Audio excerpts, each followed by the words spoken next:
KBS 제1라디오 10시 뉴스를 마칩니다. 지금까지 아나운서 김윤지였습니다. KBS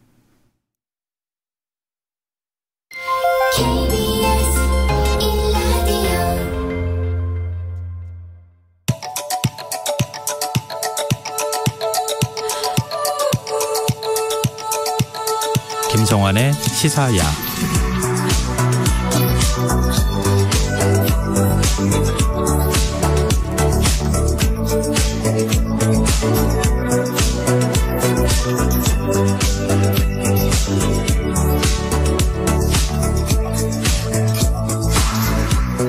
하루의 마무리, 오늘도 함께 하시죠. 시사평론가 김성환입니다. 북한이 오늘 동해상으로 단거리 탄도미사일을 발사했습니다. 최선희 북한 외무상이 미사일 발사에 앞서 한미일 3국의 푸놈팽 공동성명을 비판하는 담화를 발표하기도 했는데요. 향후 한반도 정세는 어떻게 흘러갈지 더 깊이 있게 들여다보는 인터뷰 시간에 전문가와 이야기 나눠보겠습니다. 목요일 경제읽기 코너에서는 세계 3대 가상화폐 거래소 FTX 파산 사태가 가져온 파장을 살펴보겠습니다. 김성환의 시사에는 청취자 여러분들의 관심과 참여 기다립니다. 방송 내용과 관련해 의견 있으신 분들은 문자 보내주십시오. 당첨된 분들께는 모바일 쿠폰 보내드릴 텐데요. 참여하실 번호는 샵9730이고요. 짧은 문자는 50원, 긴 문자는 100원의 이용료가 부과됩니다. 콩 어플리케이션과 KBS 1라디오 유튜브 채널을 통해서도 저희 방송을 실시간으로 시청 또 참여하실 수 있습니다. KBS 1라디오 김성환의 시사야. 그럼 지금 시작하겠습니다.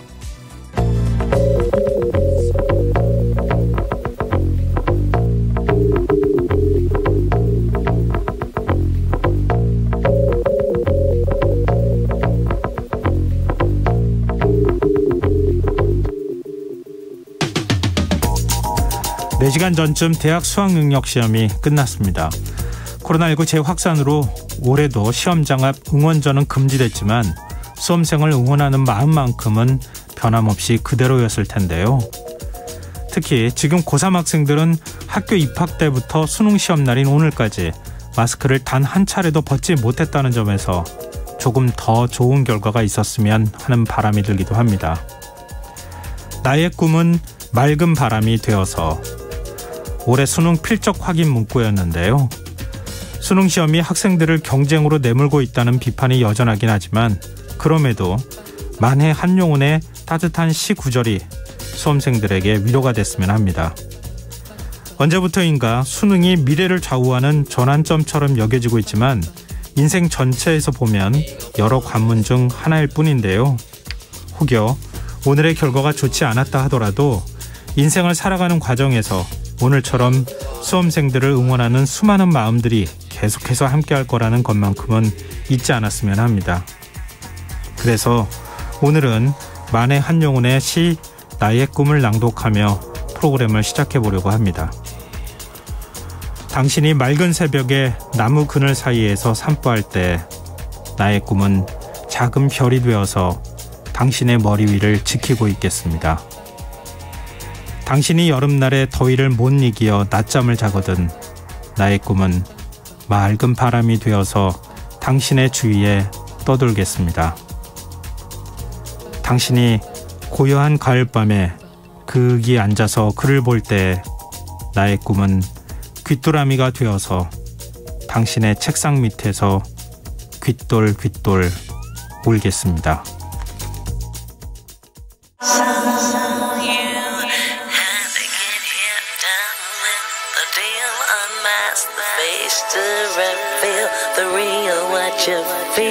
You and your everyday situations, all the unnecessary complications. 오늘 밤 당신 안에 꿈틀거리는 지식 충전 본능이 깨어납니다. 여러분의 자유탐구 영역 김성환의 시사야.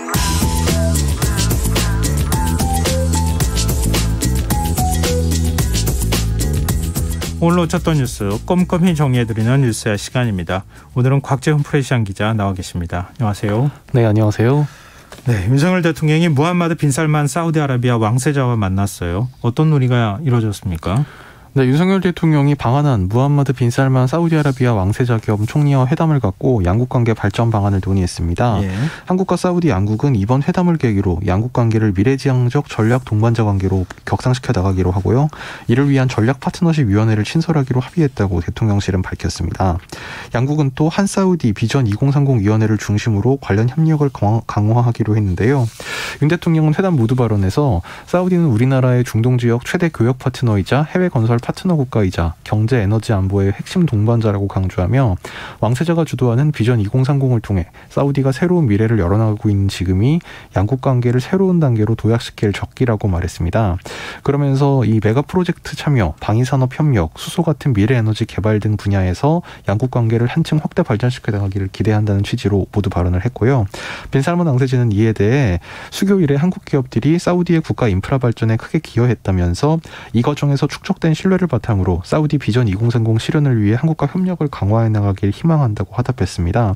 이 양국 정상들이 공통적으로 언급한 비전 2030, 이른바 네옴시티라는 프로젝트는 사우디가 석유 수출 위주의 경제 구조를 탈피하기 위해서 세운 초대형 신도시 사업으로요. 이게 사우디의 국가 장기 프로젝트라고 하는데 사업비가 무려 5천억 달러, 우리 돈으로 640조 원에 달한다고 합니다. 참고로 빈 살만 왕세자는 윤 대통령이 한남동 이 대통령 관저로 이사한 후 이 관저에서 맞이한 첫 번째 손님이 됐습니다. 뭐 여러모로 좀 의미가 있었다 이렇게 보이기도 하는데요. 일단 빈 살만 왕세자가 리더십을 만들기 위해서 네옴시티를 적극적으로 내세우고 있잖아요. 그리고 뭐 돈보따리를 좀 풀려고 하는 거다, 이렇게 또 해석이 가능할 것 같은데, 그래서 그런지 20대 그룹 총수들도 굉장히 큰 관심을 보였어요. 네, 오늘 윤 대통령과의 만남 전후로 이 경제 관련 일정이 양국 간에 또 좀 있었는데요. 예. 이거는 이제 빈 살만 왕세자 본인의 일정은 아닌데 그 오늘 양측 정상 간 만남에 앞서서 한국산업통상자원부와 사우디 투자부가 대한상의에서 이 양측 장관 그리고 경제계 인사들이 참석한 가운데 한 사우디 투자 포럼을 열어서 이 다양한 분야의 26건의 MOU를 체결을 했습니다. 여기는 이제 이 이른바 네옴시티에 들어갈 말하자면 어떤 그 산업시설이라든지 네. 뭐 철도 이제 이런 분야에서 이제 한국 기업들과 MOU를 체결한 게 포함돼 있었고요. 이 빈 살만 왕세자는 오후에 이재용 삼성전자 회장, 최태원 SK그룹 회장, 그리고 정의선 현대차그룹 회장 등 국내 주요 기업 총수들과 그 만나서 이제 그 차담회를 가졌는데 네. 이 차담회에서도 이 네옴시티를 비롯한 이 경제 협력 방안이 광범위하게 논의된 걸로 알려졌습니다. 이 그 경제계 총수들과의 만남은 소공동 롯데호텔에서 열렸는데 20대 그룹 총수 가운데 8명이 참여했습니다. 굉장히 많이 참여했다 이렇게 봐야 될 것 같은데, 지금 26건의 양해각서를 체결했다고 하지만 뭐 본 계약까지는 아직 좀 가야 할 길이 있기는 해도, 네, 그건 그렇죠. 예, 네. 다 그냥 체결했으면 좋겠어요. 네. 한국 정치에 새로운 바람이 좀 불었으면 좋겠는데요. 다음 뉴스로 넘어가죠. 이태원 참사 수사하고 있는 경찰특별수사본부, 오늘 행정안전부와 서울시청을 압수수색했어요. 네, 이태원 참사를 수사하는 경찰특별수사본부 이른바 특수본이 행정안전부와 서울시청 그리고 서울시 자치경찰위원회에 대한 강제 수사에 착수했습니다. 네. 특수본은 오늘 오후 2시 반부터 행안부 재난안전관리본부 그리고 서울상황센터 등 22곳에 수사관 65명을 보내서 헬로윈 관련 보고서와 이태원 사고 대응 자료 등을 확보했습니다. 행안부는 서울 종로구 서울상황센터와 세종정부청산에 중앙재난안전상황실, 또 안전관리정책관실, 재난대응정책관실 등 12곳이 압수수색 대상이 됐습니다. 다만 이상민 장관 집무실은 이번 압수수색 대상에서 제외됐는데요. 특수본은 행안부 산하기관들에서 확보한 자료를 통해서 행안부와 이 장관이 경찰 지휘감독 책임자로서 지휘는 물론 재난을 예방 수습할 직접적인 법적 책임이 있는지 파악할 방침입니다. 네.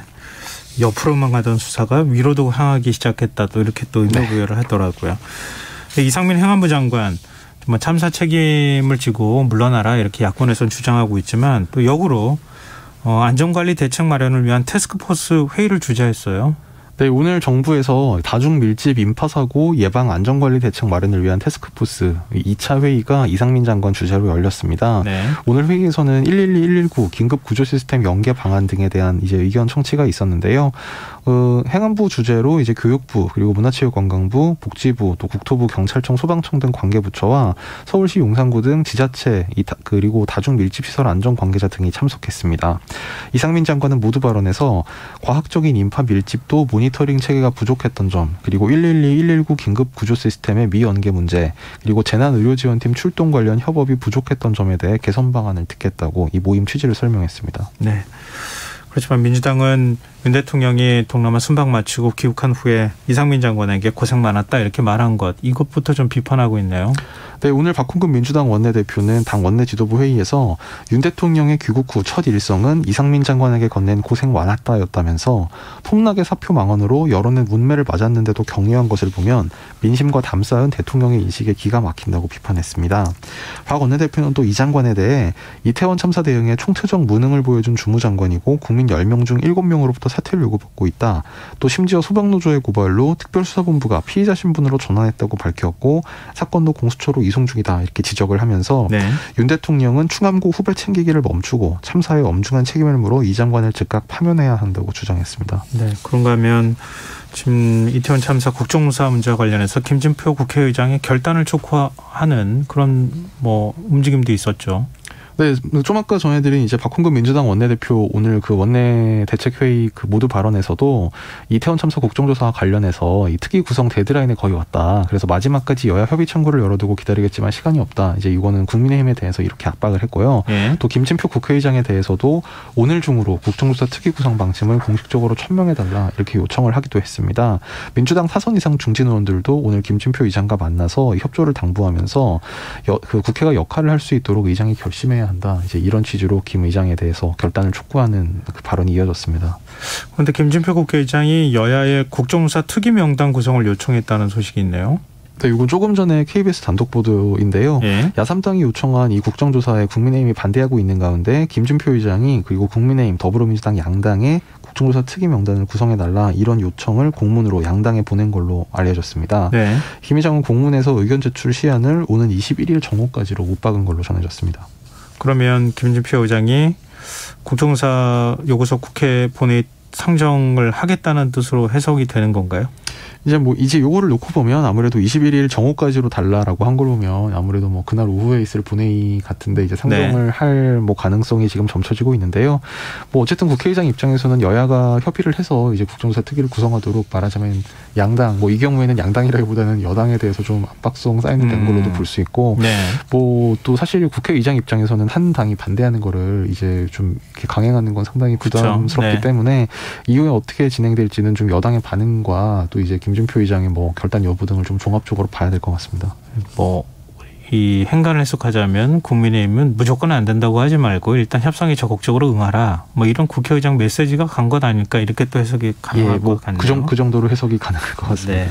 그래서 이제 화제를 바꿔보죠. 오늘 국회에서 내년도 예산안을 세부 심사하는 예산안 조정 소위원회가 열렸어요. 네, 국회 예산결산특별위원회는 오늘 이 예산안 등 조정 소위원회를 열어서 과학기술정보통신부 소관 예산안 심사를 진행했습니다. 오늘 심사에서는 윤석열 정부의 혁신형 소형 모듈 원자로 이 기술개발 사업 예산을 놓고 여야 간 설전이 오갔는데요. 네. 야당은 이 기술 개발에 실효성이 없다는 이유를 들어서 예산 감액을 추진했고 국민의힘 측은 원안 유지를 주장했습니다. 해당 사업 예산은 정부 원안에서 31억 1천만 원으로 편성이 돼 있습니다. 행안위 전체에서는 관련 예산을 여야가 통과시켰죠. 행안위에서는 원래 쟁점이 됐던 예산이 이른바 경찰국 예산인데요. 네. 이거는 이제 윤석열 정부에서 경찰국은 실설을 하면서 이 관련 예산을 당연히 편성을 한 건데 여기에 대해서 민주당에서는 경찰국 편설 자체가 이제 말하자면 좀 인정할 수 없다. 이것이 불법적인 부분도 있고 경찰을 중앙정부가 통제하는 게 맞지 않다 이렇게 반대를 하고 있기 때문에 야당 입장에서는 또 그래서 우리가 경찰국을 반대하는데 경찰국 예산을 어떻게 편성해 주겠느냐 이렇게 반대를 해왔던 사안입니다. 다만 오늘은 이제 여야 간 그 협의가 이뤄져서 이 원안에서 약 10% 정도 삭감된 형태로 이제 그 경찰국 예산 기본 경비를 통과를 시켰습니다. 그래서 오늘 행안위 전체 회의에서 이 행안부 그리고 선관위 그리고 진실화해를 위한 과거사위원회 또 인사혁신처 경찰청 소방청 그러니까 한마디로 행안위 소관 이제 부처의 예산안을 의결이 됐는데요. 앞서 정부는 내년도 경찰국 예산으로 기본 경비 2억 900만 원 그리고 인건비 3억 9,400만 원을 배정을 했는데 민주당에서 지난 9일 이 행안위 예산 소위 때 이걸 단독으로 전액 삭감 의결을 한 바가 있습니다. 그랬다가 오늘은 10%만 깎아서 1억 8,800만 원을 의결해서 보냈습니다. 뭐 민주당은 용산공원 조성 사업과 관련한 예산 이것도 좀 삭감을 하는 것 같고 그다음에 뭐 지금 대통령실 이전 이후에 청와대를 어떻게 할 것이냐 여기에 관련돼 있는 뭐 문화시설로 바꾸는 데 관련된 예산 문제라든가 대통령실 이전에 들어간 예산이라든가 이런 것들 지금 연이어 삭감하고 있는 과정이 있는 거잖아요. 네. 이에 대해서 국민의힘 주호영 원내대표는 대선 불복이라는 표현까지 써가면서 강하게 비난하고 있더라고요.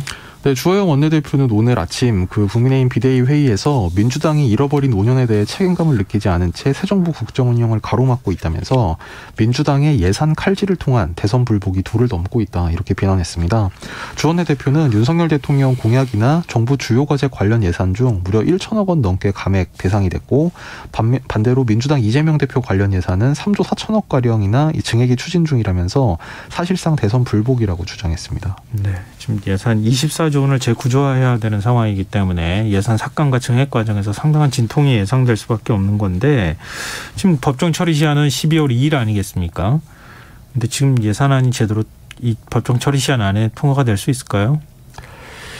특히 이제 뭐 방금 말씀하신 그 감액 부분, 그 감액되는 부분이 이제 그런 것도 있겠습니다만 예. 사실 이제 그 가장 이제 오히려 걸림돌로 지금 꼽히고 있는 거는 그 이재명 대표 측근들에 대한 검찰 수사에 대해서 야당이 굉장히 강경하게 반발을 하면서 네. 그것이 이제 예산안 심사에 오히려 좀 장애물로 작용하지 않겠느냐 이런 관측들이 있는데요. 여하튼 분위기가 험악해지면 심사에 차질이 빚어질 수밖에 없을 것이다. 네, 그렇죠. 네. 그래서 사실 여당이나 대통령실 쪽에서는 뭐 준예산 사태까지 각오를 해야 한다 이제 이런 얘기까지 나오고 있는데 네. 오늘 아침만 해도 이제 국민의힘 소속 정우택 국회 부의장이 뭐 준예산 편성 얘기까지 나오고 있기 때문에 빠르게 협상이 진행돼야 하고 그 가동이 빨리 순조롭게 이루어져야 된다 이제 이런 당부 얘기를 했는데 거꾸로 이게 또 이제 준예산을 이제 정부 여당 측에서 걱정하고 있다는 말이 그 언론에 흘러나오는 것이 또다시 이제 야당을 자극하고 약간 악순환 비슷하게 이렇게 이어지고 있습니다. 박홍근 원내대표는 정부 여당이 보여주는 행태가 목불인견이다. 이 대통령실과 이 집권 여당에서 준예산을 거칠게 언급하면서 뭐 비상계획을 검토한다 이제 이렇게 말을 하고 있는데 세상 천지의 어느 정부 여당이 예산 심사도 하기 전에 준예산을 언급하느냐 이렇게 강하게 반발을 했습니다. 네. 앞으로 좀 예산 심사가 어떻게 되는지 지켜봐야 할 것 같습니다. 지금 여러분께서는 KBS 라디오 김성환의 시사회와 함께하고 계십니다. 계속해서 뉴스야 이어가겠습니다. 민주당 장경태 의원의 빈곤 포르노 발언 이걸 두고 정치권의 논란이 좀처럼 가라앉지 않는 분위기예요. 네, 오늘 국민의힘에서 그 윤석열 대통령 부부의 동남아 순방 때 김건희 전 그 코바나 컨센스 대표 활동과 관련해서 이 장경태 그 더불어민주당 최고위원이 빈곤 포르노 화보 촬영이다 이렇게 비판한 데 대해 이거를 오늘 국회 윤리특별위원회에 제소했습니다. 예. 이 빈곤 포르노 뭐 포버티 그 포르노그래피라는 거는 가난을 자극적으로 묘사해서 동정심을 불러일으킴으로써 모금이나 후원을 유도하는 영상, 뭐 사진 이제 이런 거를 유도하는 얘기인데요. 네. 뭐 비슷한 맥락에서 뭐 푸드 포르노 뭐 이런 말도 쓰이고 있습니다. 네. 그러니까 뭐 시사용어 사전에도 오르긴 했더라고요. 네. 근데 그 발언을 정치권에서 사용하게 될 경우에 그 발언의 뭐 본래 학술적 의미하고 또 다른 어떤 논란이 일어날 수 있는 것 아니냐 이제 이런 얘기가 나오는 건데요. 네, 그것도 그렇고 이제 대상자가 이제 김건희 전 대표가 여성이지 않습니까? 네. 그래서 좀 그런 어떤 맥락적인 오해를 불러일으킬 수 있는 뭐 그런 부분도 같이 지적이 되는 것 같습니다. 민주당 당내에서도 좀 쓴소리가 있는 모양이에요. 네, 민주당 이원우 의원은 오늘 아침 라디오 인터뷰에서 사전적 용어로서는 충분히 사용할 수 있는 거지만 정치적으로 특히 청년 정치인으로서 품격을 지킬 수 있는 오해받지 않을 수 있는 용어였는가에 대해 의문의 여지가 있다 이렇게 꼬집었고요. 예. 박지원 전 국가정보원장도 이제 그 장경태 의원이 그 이제 혁술순에 있는 단어다 이렇게 주장을 하는 데 대해서 그렇게 주장하려면 학자를 하든지 사상가를 해야지 정치라고 하는 거는 자기 생각이 중요한 게 아니라 국민의 생각이 중요한 것이다 이렇게 주장을 했습니다. 네. 이준석 전 대표의 성상납 의혹을 처음 제기했던 가로세로 연구소 김세의 대표가 국민의힘 전당대회 출마 의사를 밝혔어요. 네, 그 김세희 그러니까 유튜브 채널 가로세로 연구소의 김세희 대표가 이 국민의힘 전당대회에 최고위원으로 출마하겠다는 의사를 오늘 언론 인터뷰에서 밝혔습니다. 예. 이 김 대표는 오늘 중앙일보와의 문자 인터뷰에서 국민의힘이 진정으로 국민에게 힘을 주는 정당이 될 수 있도록 더러운 정치인들과 차별화된 모습을 보여주겠다 하면서 오로지 목표는 총선 승리이고 당선이 된다면 최고위원으로서 다른 후보자들을 돕는 데만 최선을 다하겠다고 밝혔다고 신문에 전했습니다. 네. 그리고 국민의힘 김상훈 비상대책위원회 위원이 MBC에 대한 광고 불매 운동을 언급해서 이게 파장이 좀 커지고 있네요. 네, 김상훈 의원 오늘 아침 국민의힘 비상대책위원회 회의에서 현 정부의 악의적인 보도와 의도적 비난으로 뉴스를 채워왔다 이렇게 MBC를 비판하면서 한 보수 성향 시민단체가 벌이고 있는 MBC 광고기업 제품 불매운동을 거론했습니다. 김 의원은 MBC를 편파 왜곡 방송으로 규정하고 MBC 광고기업 제품 불매운동에 동참 서명한 사람이 33만 명을 넘었다 하면서 대기업이 MBC의 초대형 광고주로서 물줄을 자임 중인데 특히 모 대기업은 수십 년간 메인 뉴스에 광고를 몰아주고 있고 주요 프로그램에 광고비를 대고 있다. 사실상 삼성을 겨냥해서 이렇게 이야기를 했습니다. 네. 이어 불매운동에 동참하는 분들은 사회적 기업이나 국민기업인 삼성과 여러 기업이 MBC의 광고 동력을 제공하는 것을 즉각 중단해야 하고 그것은 선택이 아닌 의무라고 강조한다면서 MBC와 광고주들이 이에 귀를 기울여야 한다고 주장했습니다. MBC를 비롯한 언론단체들도 입장을 냈네요. 네, MBC는 헌법수호 의무를 지닌 국회의원에게서 자유시장 질서를 송두리째 부정하는 광고 불매운동 언급이 나왔다는데 놀라움을 금할 수 없다면서 유신 독재 시절 동아일보 광고 탄압 사태에서 보듯 광고 불매운동은 가장 저열한 언론 탄압 행위라고 비판했습니다.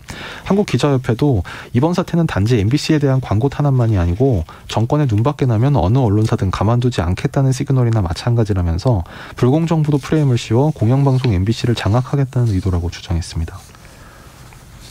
알겠습니다. 계속 이게 논란이 커질 것 같네요.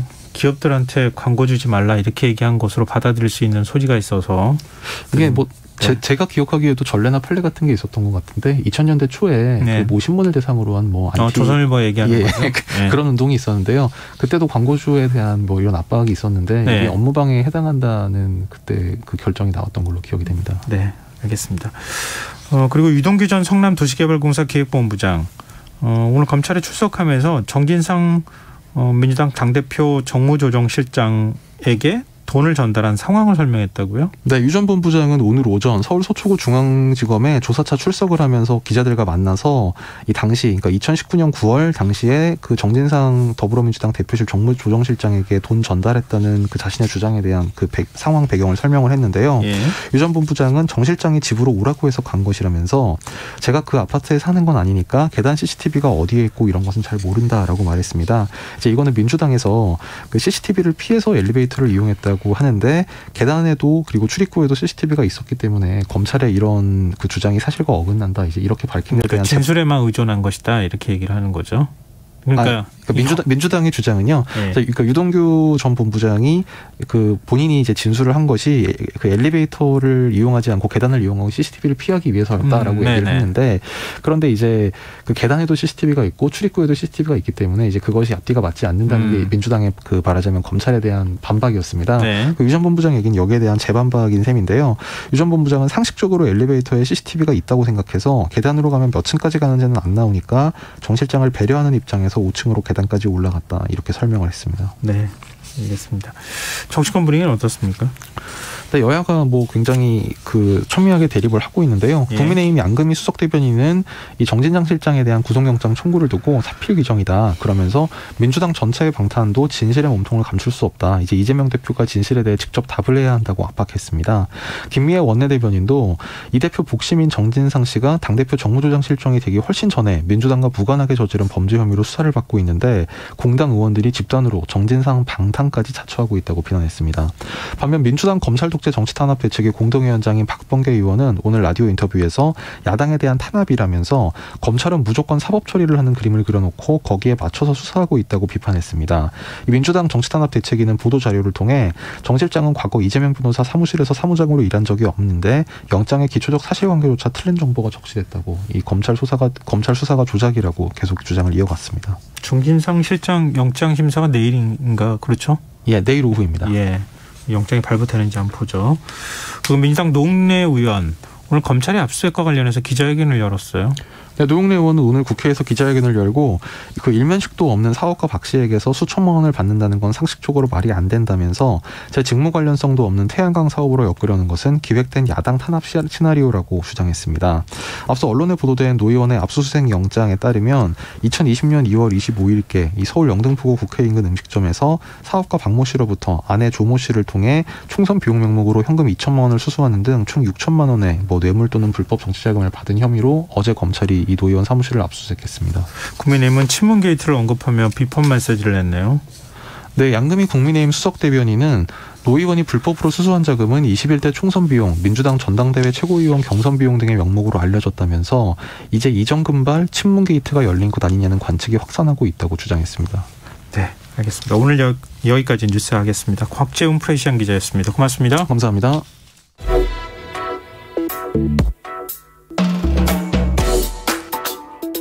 더 나은 내일을 준비하는 시간. KBS 1라디오 김성환의 시사야. 북한이 오늘 오전 동해상으로 탄도미사일을 발사했습니다. 이번 미사일 발사는 8일 만으로 최선희 외무상의 비판 담화문이 발표된 직후 이뤄진 건데요. 향후 북한의 군사적 대응이 계속될지 양무진 북한대학원 대학교 교수 연결해서 얘기 나눠보도록 하겠습니다. 교수님 안녕하십니까? 네, 안녕하십니까? 네, 일단 오늘 북한이 발사한 미사일 재원은 분석이 됐습니까? 이 한미 정보 당국이 밝힌 재원을 보면은 예. 비행 거리는 약 한 240km, 그리고 고도는 47km, 속도는 마하사로서 아마 북한판 이스칸데르 또는 헤이테컴스 단거리 탄도 미사일인 것으로 추정하고 있습니다. 네, 그동안에 뭐 여러 차례 발사한 미사일인 거죠? 그렇습니다. 예. 근데 한미 당국은 도발 직후에 미사일 방어 훈련을 실시했다. 이 사실을 공개했거든요. 이게 기존에 하던 훈련입니까? 아니면은 이번에 미사일 발사 이후에 뭐 예를 들면 우리가 흔히들 요격한다 뭐 이렇게 얘기하는 것처럼 탐지하고 요격하는 거를 실시간으로 했다는 얘기입니까? 그렇죠. 이 우리 군은 지난 9월 말부터 북한의 몰아치기식 미사일 발사에 대해 예. 일종의 맞대응으로서 미사일 방어 훈련을 실시해왔고 오늘 미사일 방어 훈련도 이미 계획된 훈련이다 이렇게 밝히고 있습니다. 일종의 탐진지, 경본지 여러 가지 훈련의 구분은 가능하겠습니다만은 네. 그런 어쨌든 누가 먼저이고 누가 뒤인가를 떠나서 남북한이 미사일 경쟁하는 모양새라서 우려스럽다는 생각이 듭니다. 이번 발사는 최선희 북한 외무상 담화문 발표 한 약 2시간 뒤에 이루어졌는데요. 일단 담화문 내용에서 여러 의미심장한 문구가 발견이 돼요. 이거 어떻게 해석을 하면 좋을까요? 이 최선희 외무상의 담화 내용은 3가지 정도로 요약할 수 있습니다. 네. 첫째, 프놈펜의 한미일 정상회담에서 합의한 대북 확장 억제력 강화에 대한 일종의 경고의 메시지를 보내고 있고, 네. 둘째는 한반도의 긴장 고조 책임은 미국에 있다. 이것을 좀 더 분명히 하고 있고, 셋째는 앞으로 대북 확장 억제력 운운하면서 예. 군사적 행동을 한다면은 더 강하게 맞대응하겠다는 메시지가 담긴 것으로 분석합니다. 이제 표현을 보면 군사적 활동들을 강화하면 할수록 그에 정비례하여 군사 대응은 더욱 맹렬해질 것이다. 이런 표현을 썼거든요. 그러니까 정비례라고 하는 표현도 들어가고 군사 대응이 더욱 맹렬해질 것이다. 이렇게 얘기를 했다고 하면 앞으로 북측의 도발이라든가 이런 건 더 많아질 것이다. 더 수위가 높아질 것이다. 이렇게 해석할 수 있는 겁니까? 물론 이 북한이 그렇게 좀 경직되면서 강양 표현을 많이 하고는 있습니다. 예.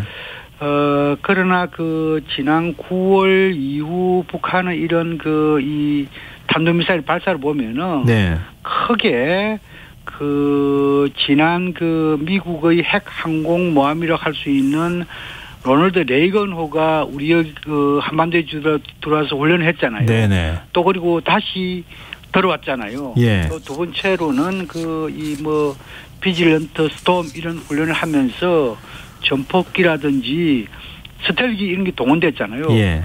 그래서 한반도에 미국의 전략 자산이 동원된 이러한 훈련 재개가 된다면은 북한도 거기에 대해서 강대강 맞대응하겠다 이렇게 봐야 됩니다. 그러나 수위가 낮은 이런 로키의 한미 훈련에 강대강을 하겠다 이런 뜻은 아닌 것으로 보여집니다. 그런 측면을 봤을 때 예. 아마 또다시 이 미국의 전략 자산이 동원된 한반도 전개라고 한다면 북한은 연속적으로 예. 강력한 맞대응을 할 것이고 그 맞대응 속에는 아마 최고 높은 단위에서는 ICBM 정상각도의 발사를 포함한 네네. 아마 핵실험 가능성까지 있지 않을까 이렇게 조심스럽게 전망을 합니다. ICBM 정상각도 발사라고 하면 사거리가 굉장히 길어지는 거 아닙니까? 과거에 미국 본토를 공격할 수 있을 정도의 사거리가 나온다 이런 얘기 나왔던 것처럼. 그렇죠. 보통 한 뭐 이 만한 2-3,000km 하면 미 본토까지 갈 수 있겠죠. 예. 또 사거리가 한 15,000km 이상이 되면은 뭐 전 대륙이 사정거리가 될 수 있겠죠. 제가 방금 말씀드렸던 이런 이 ICBM의 정상각도 발사라고 하면은 뭐 직접 뭐 미국까지는 아니더라도 예. 적어도 태평양에 떨어질 정도 예. 한 뭐 8,000km 네. 이 정도 약간의 고각만 조정해가지고 발사하면 그 정도 되거든요. 네. 그런 차원에서 미국을 압박하는 강대강 이 정도 하실 가능성도 배제할 수 없다는 생각이 듭니다. 지금 북한이 서해 위성 발사장에서 미사일 엔진 시험 때 개보수하기 시작했다는 소식이 있던데 이거와 관련이 있다고 봐야 됩니까? 북한의 철산군 그 동창리에 있는 서해 위성 발사장은 대규모 로켓 시험 단지다 이렇게 이해하면 될 것 같습니다. 네. 로켓이라는 것은 일종의 운반 수단이잖아요. 예. 위성을 태워가면 인공위성이 되고 미사일을 싣고 가면 탄도미사일이 되는 거 아니겠습니까? 예. 이것은 올해 3월 김정은 위원장이 직접 현장에 가서 위성 발사장 현대화를 지시했고 최근에 엔진 시험대 개보수 운운한 보도는 아마 액체 연료 엔진 시험 시설 이렇게 봐야 되거든요. 예. 그러나 여기에서 어떻든 간에 로켓 발사 시험장이기 때문에 향후 뭐 정찰 위성과 같은 이런 인공위성을 발사할지 아니면은 ICBM 예. 급을 발사할지 이건 좀 더 두고 봐야 된다고 생각합니다. 여기서 발사하는 겁니까? 만약에 아니면 다른 곳에서도 발사할 가능성이 있습니까? 만약에 인공위성을 발사한다면은 이 서해 위성 발사장에서 가능성이 높고, 예. 그러나 ICBM 이 경우에는 지금까지 이 화성 15형이라든 17형 이것은 평양 근교 순환 비행장 근교에서 발사한 사례가 있습니다. 예. 그런 측면을 봤을 때 아마 ICBM 발사는 여기서 할 가능성이 좀 낮다. 저는 그렇게 분석합니다. 그러면 지금 ICBM 발사 말고 핵실험 가능성 언급하셨거든요. 이건 지금 계속 실험한다 하면서도 아직 안 하고 있는데 어느 수위에서 핵실험으로까지 연결이 될 수 있겠습니까? 지금은 이제 핵실험 이 부분 대해서는 이미 풍계리 이 3번 갱도를 합니까? 여기 준비는 완료됐다. 이것이 한미 정보 당국의 공식적인 입장 아니겠습니까? 예. 그럼에도 불구하고 지금까지 계속 보류되고 있는 것은 아마 중국의 반대가 좀 강한 것이 아니겠느냐 이렇게 보여집니다.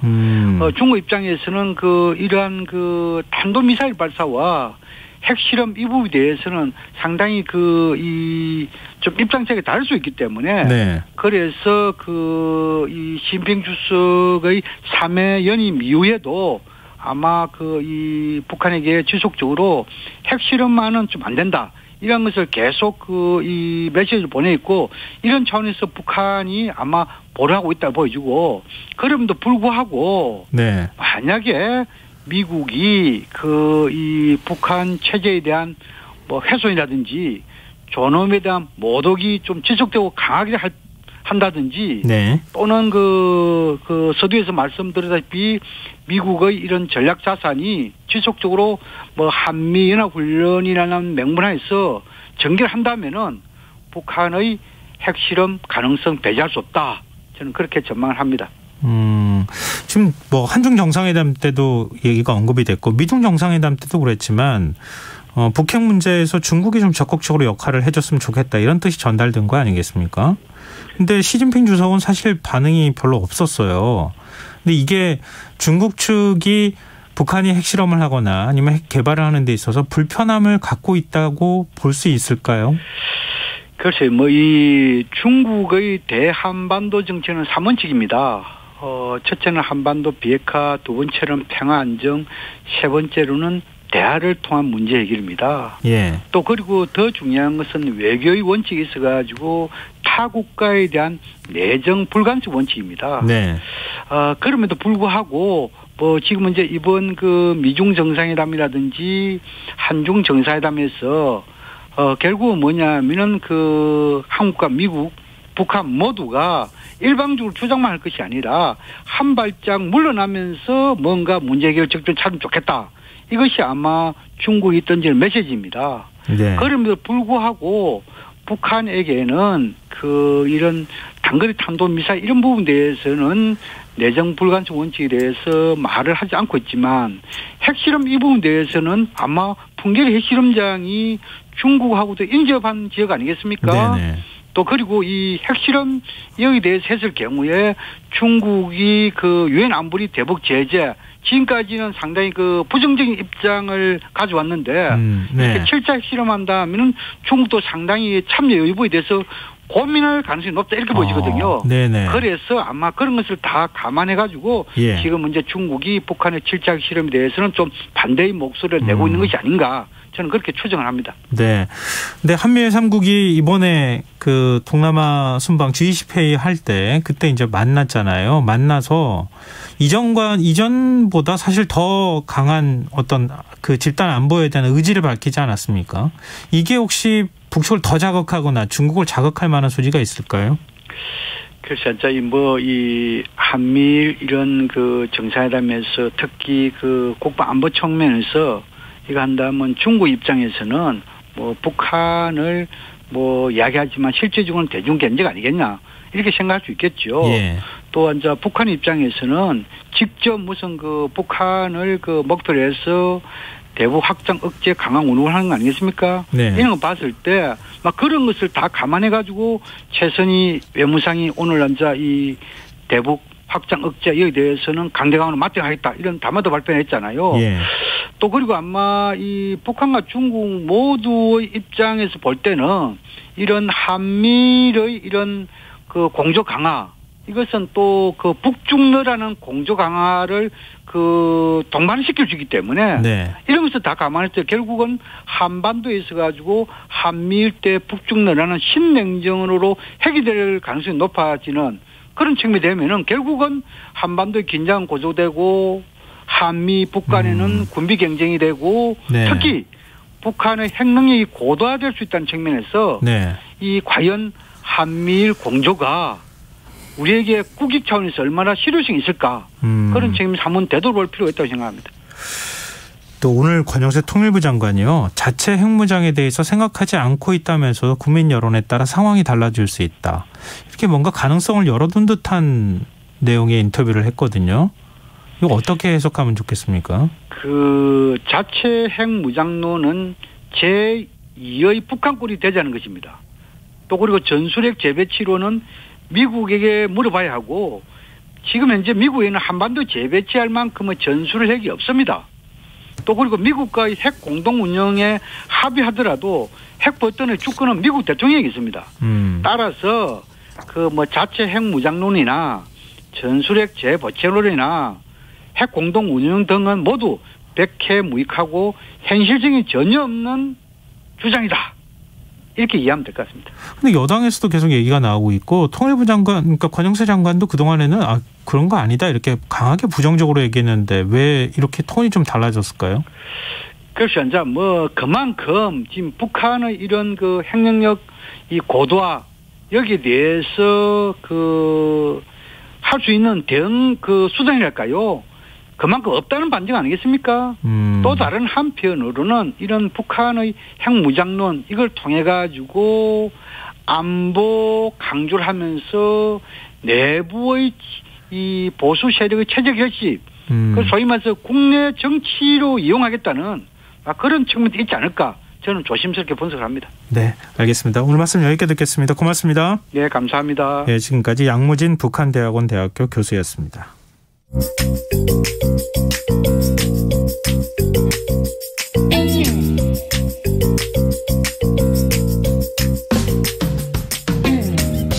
복잡한 정책부터 실물 경제와 투자까지 눈여겨봐야 할 경제 이슈 깊이 있게 살펴보는 시간입니다. 경제읽기 경향신문 박병률 경제부장 전화로 만나보겠습니다.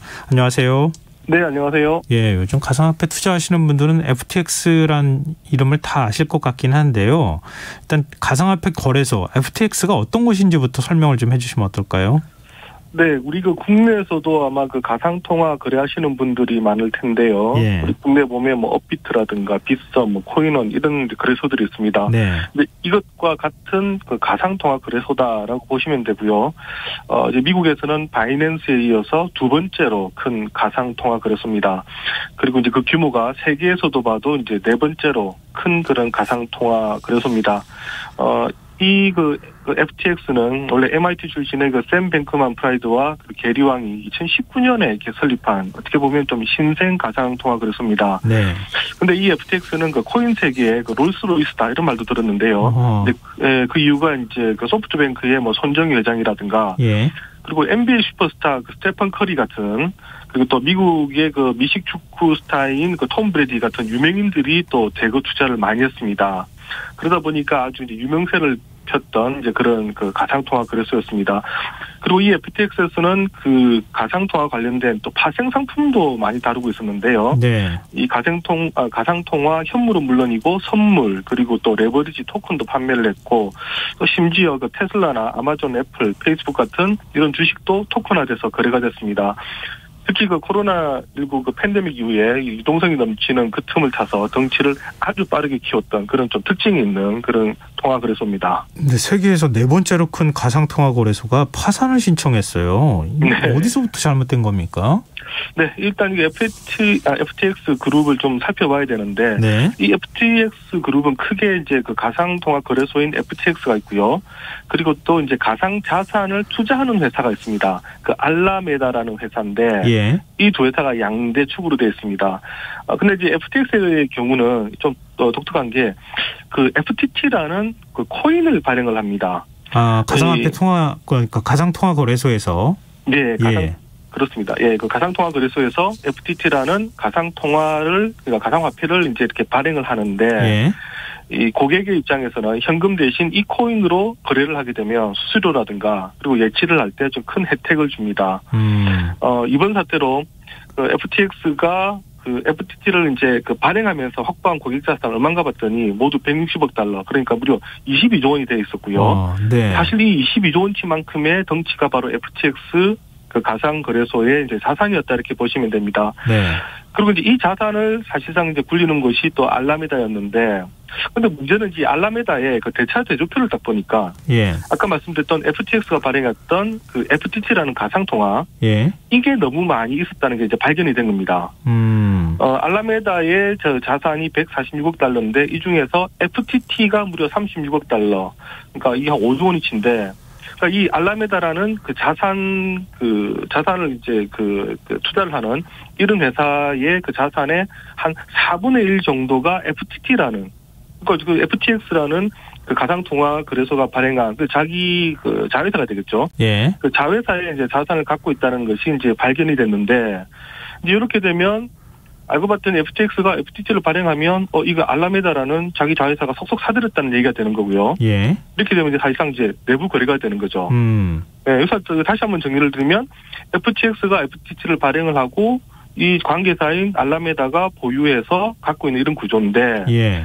이 알라메다는 이 갖고 있는 FTT를 또 담보로 이 자금을 또 빌립니다. 그래서 또 공격적인 투자 사업에 나섰는데, 예.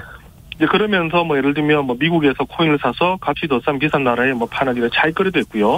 또 어떤 경우는 이제 가상자산 가격이 급락해서 어려워진 회사 같은 거를 인수하기도 했습니다. 근데 이제 여기서 이제 문제는 뭐냐면, 이 FTT라는 가상자산의 만약에 가치가 급락을 하게 되면, 네. 갑자기 이 알라메다라는 회사가 어려워지게 되는 거죠. 예. 네, 담보 가치가 확 줄어들기 때문에 전체 사업이 흔들릴 수밖에 없는 이 취약한 구조가 되고요. 또 심지어 또 나중에 또 사고가 터지고 나서 봤더니 이 가상 거래소인 FTX가 또 이 알라메다라는 회사에 심지어 자신들이 갖고 있어야 되는 고객, 너도 나도 FTT를 청산하겠다고 이제 나서면서 이제 문제가 커지게 됐었는데요. 이게 이제 바로 이제 또 대규모 인출 사태로 이어집니다. 이제 심지어 이제 트위터에서는 서버가 작동할 때 빨리 자산을 빼라 이런 얘기가 도니까 이제 투자자들의 불안이 극심해졌고요. 예. 이러다 보니까 FTX에서 이 FTT가 아닌 다른 자산들도 이제 또 투자자들이 또 빼내기 시작한 겁니다. 예. 이 사태 전에 FTX가 갖고 있던 고객 자산이 160억 달러, 그러니까 약 한 22조 원이라고 말씀을 드렸는데, 네. 지금 와서 지금 FTX가 이제 결국 이제 파산 신청을 했는데요. 예. 보니까 실제로 FTX가 갖고 있는 돈은 10억 달러, 그러니까 1조원밖에 안 갖고 있는 게 드러났고요. 그러면서 부채가 무려 90억 달러, 그러니까 13조 원의 부채가 있는 것으로 드러나서 지금 논란이 커지고 있는 겁니다. 근데 FTX가 파산하는 과정에서 바이낸스가 개입했다는 얘기도 있던데요. 네.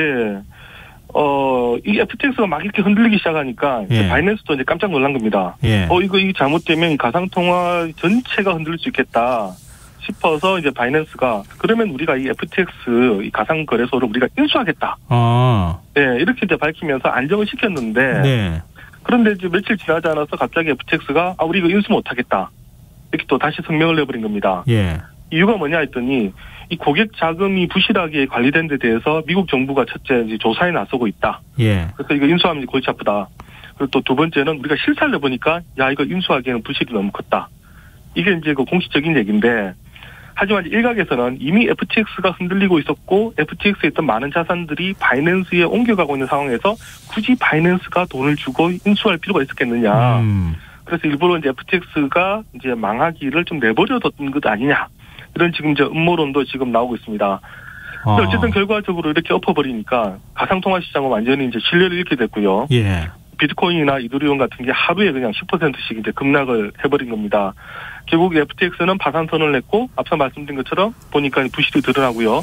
지금 FTX 부채 규모도 지금 정확하게 안 알려져 있는데 작게는 100억 달러, 많게는 지금 500억 달러로 예상이 되는데 이게 우리 돈으로 하면 13조 원에서 66조 원 사이에 지금 부채가 있는 것으로 알려져 있습니다.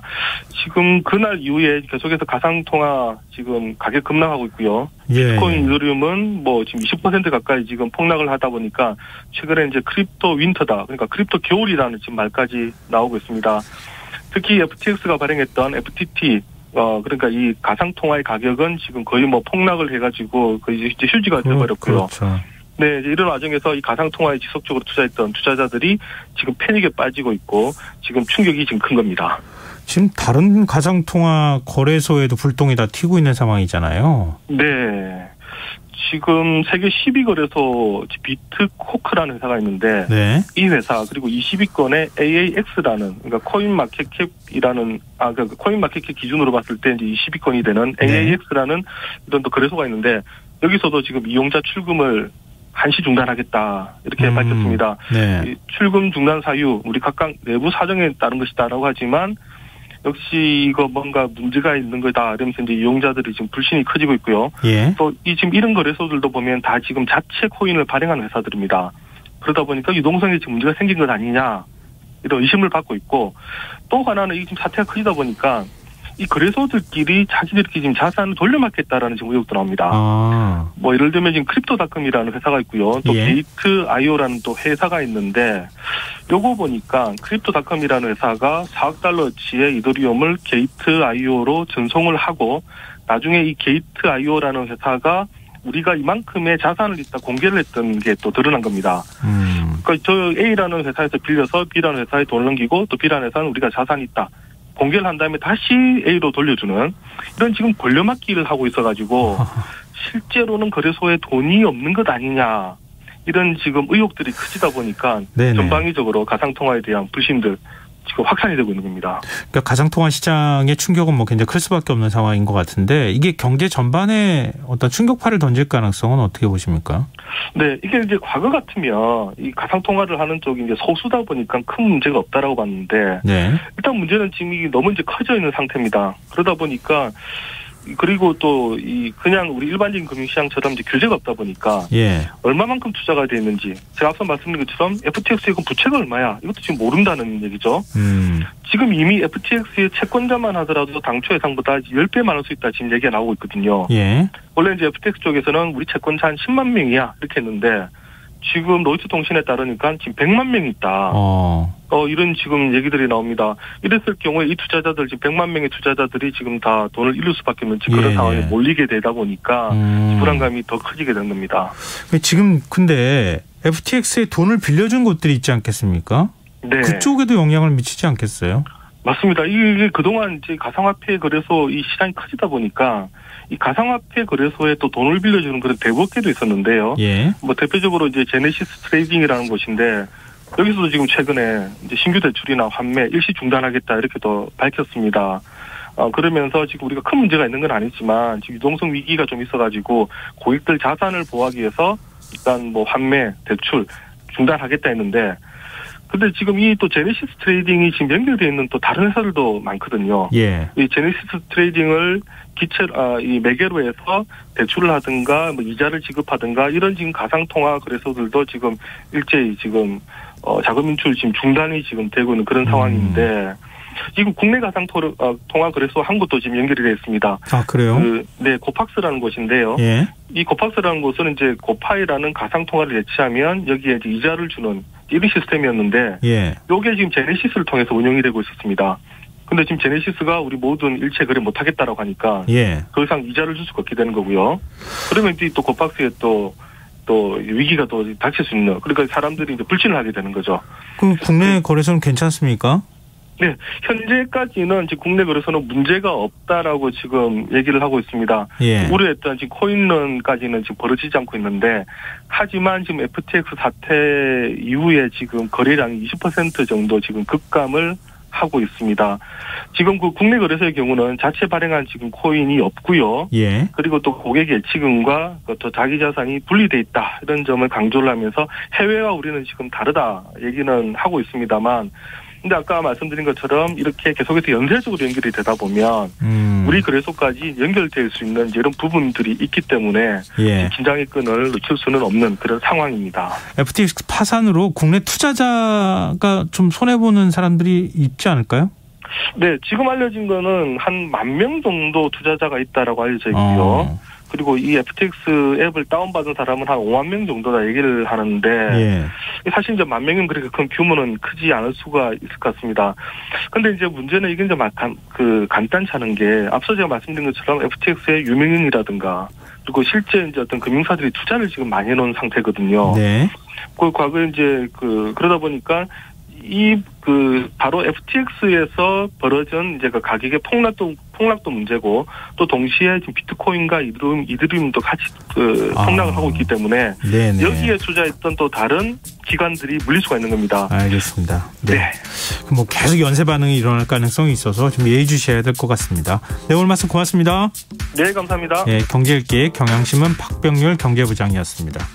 KBS 1라디오 김성환의 시사야 1부 순서는 여기서 마무리하고요. 전 11시 정각 2부에 다시 오겠습니다.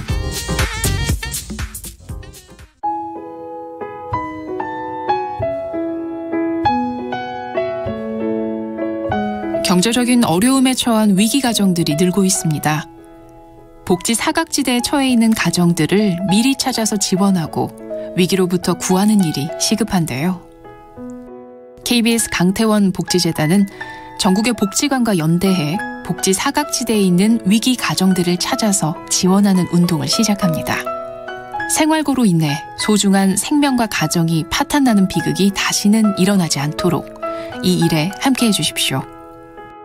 지역 복지 전문가로서 누구보다 위기 가정을 잘 찾아낼 수 있는 복지관과 관계자 여러분들의 많은 참여를 기다리고 있습니다.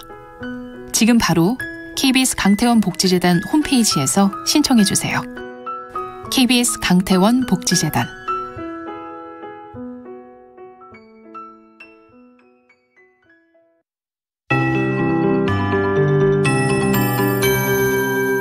KBS 58분 날씨. 내일은 중부지방과 제주도는 가끔 구름 많겠고 남부지방은 대체로 맑겠습니다. 아침까지 대부분 내륙 지역에 물이 얼거나 서리가 내리겠습니다. 농작물 냉해 피해 없도록 대비하시기 바랍니다. 오전까지 강원 영동을 제외한 중부지방과 경북 북부 내륙에 가시거리 200m 미만의 짙은 안개가 끼겠고 그 밖의 내륙에도 안개 끼는 곳 있겠습니다. 교통안전에 주의하시기 바랍니다. 제주도 먼바다에는 오후부터 최대 초속 14m의 강풍이 불고 물결이 4m까지 높게 일겠습니다. 내일 아침 최저기온 서울 6도, 광주 5도, 철원 1도 등 전국이 영하 1도에서 10도의 분포를 보이겠습니다. 낮 최고 기온은 서울 17도, 대구 19도 등 전국이 15에서 21도로 모레까지 내륙을 중심으로 일교차가 15도 내외로 크겠습니다. 건강관리에 유의하시기 바랍니다. 내일 전국의 미세먼지 농도 전 권역이 좋음에서 보통으로 예상되고 경기 남부와 충북, 대구는 오전에 일시적으로 나쁨 수준 보이겠습니다. 서울의 현재 기온 9.3도, 습도 74%, KBS 58분 날씨 박성준입니다.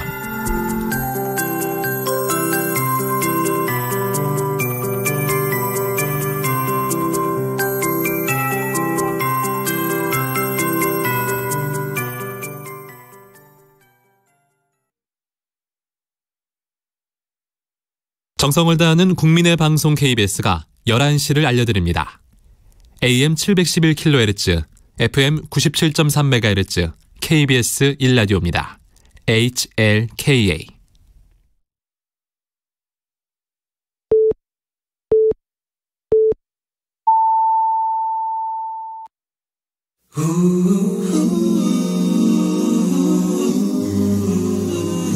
이 밤 그냥 보내긴 아쉬우니까요. 당신의 하루의 끝까지 야무지게 채워드립니다. 당신의 지식충전소 김성환의 시사야.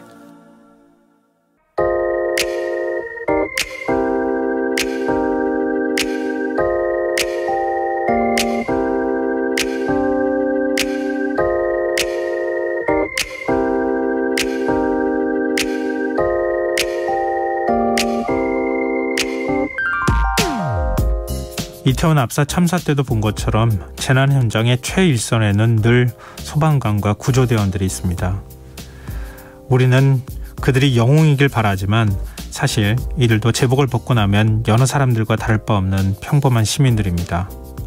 상처 입으면 피나고 충격적인 상황 목격하면 괴로운 마음에 밤잠 설치고, 소방청이 소방공무원 정신건강을 확인해 고위험군을 선별하기 위해 매년 마음건강 설문조사를 실시해 발표하는데요. 올해 조사 결과를 보니 상황이 심각했습니다. 조사에 응한 5만 4천여 명 가운데 약 30%가 수면장애를 호소하고 있고요. 외상 후 스트레스 장애 증상과 우울 증상을 겪고 있는 응답자도 각각 8%였습니다. 특히 극단적 선택이 우려되는 고위험군이 약 2,400명, 5%를 넘어선 것으로 나타났습니다. 무엇보다 우려되는 점은 거의 모든 항목의 수치가 지난해에 비해 높아졌다는 점입니다. 조사 결과를 분석한 분당 서울대병원 측은 코로나19 대응을 하며 정신적, 육체적 탈진 현상이 발생한 것을 원인으로 꼽았습니다. 소방청은 전문 심리 상담을 지원하고 있지만 현장 소방관들의 정신건강 상태는 악화하고 있는 겁니다. 그런데 며칠 전 그 이유를 짐작할 수 있는 기사를 발견했습니다.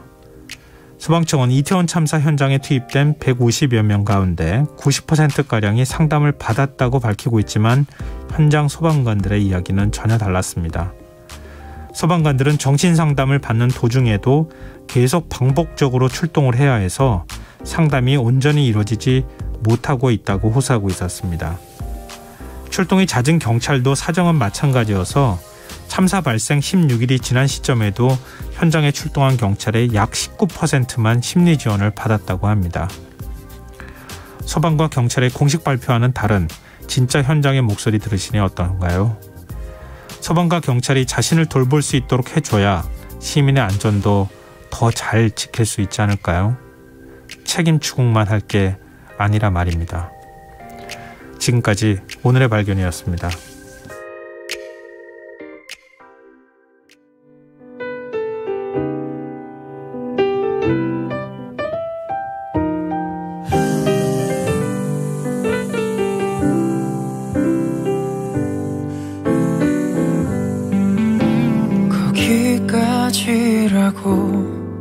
누군가 툭 한마디 던지면 그렇지 하고 포기할 것 같아.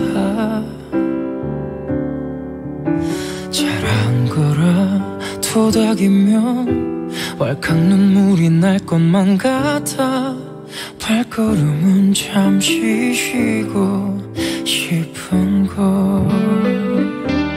하지만 그럴 수 없어. 나뿐인 걸 지금까지.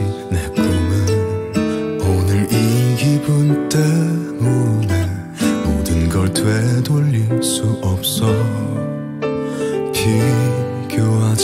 상관하지만 누가 그게 옳은 길이래.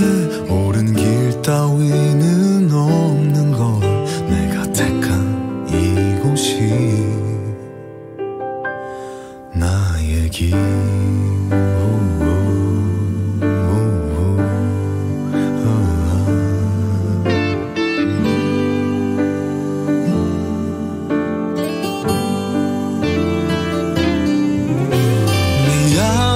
내 사랑 너의 자랑이 되고 싶은데 지친 내 하루 위로만 바래.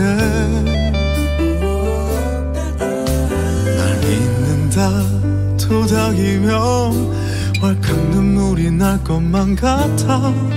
취한 한숨에 걸터 앉은 이 밤 해낼게 믿어준 대로 하나뿐인 걸. 지금까지 내 꿈은 오늘 이 기분 때문에 모든 걸 되돌릴 수 없어. 비교하지 마 상관하지 마 누가 그게 옳은 길이래. 옳은 길 따위는 없는 걸. 내가 좋은 그곳이 나의 길. 부러운 친구의 여유에 질투하지는 마. 순서가 조금 다른 것뿐. 딱 한 잔만큼의 눈물만 뒤끝 없는 푸념들로 버텨줄래. 그날이 올 때까지. 믿어준 대로 해왔던 대로 처음 꿈꿨던 대로 오늘 이 기분 때문에 모든 걸 되돌릴 수 없어. 비교하지 마 상관하지 마 누가 그게 옳은 길이래. 옳은 길 따위는 없는 것. 내가 걷는 이곳이 나의 길. 옳은 길 따위는 없는 것. 내가 걷는 이곳이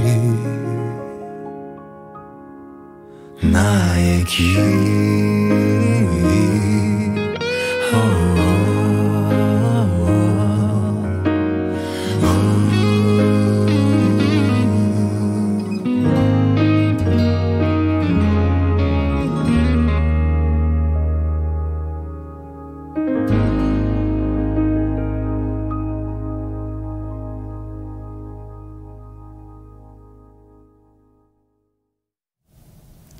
윤종신, 김필, 곽진원이 함께 부른 지친 하루 들으셨습니다. 김수환의 시사란 언제나 청취자 여러분의 관심과 참여 기다리고 있습니다. 오늘의 발견과 관련해서 청취자분들이 문자 주시고 계시는데요. 4936님, 소방관 분들께 위로의 손잡기, 위로의 허그 한번 해드리고 싶네요. 우리의 자랑스러운 소방관 아저씨들 파이팅입니다. 이런 문자 주셨고요.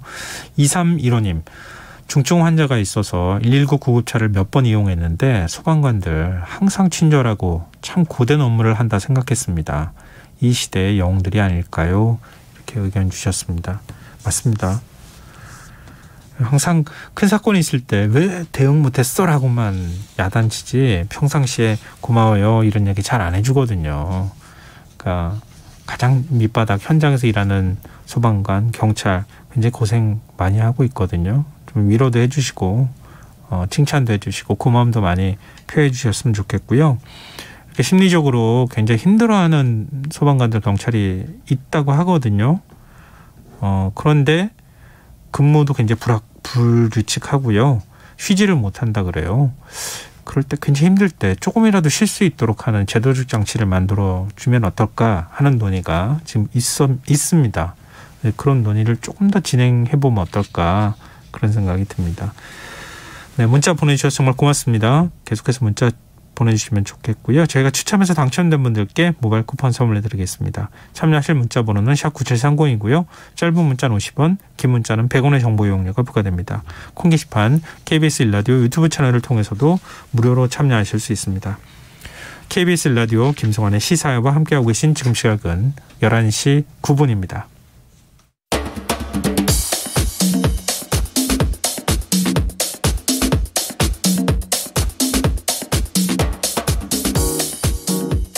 오늘 일어난 세상 곳곳의 소식들 당일 배송으로 전해드립니다. 밤참 뉴스 이현경 뉴스캐스터 함께하겠습니다. 안녕하세요. 네, 안녕하세요. 네, 올해는 세 번째 맞는 코로나 수능이 이제 드디어 끝났어요. 네.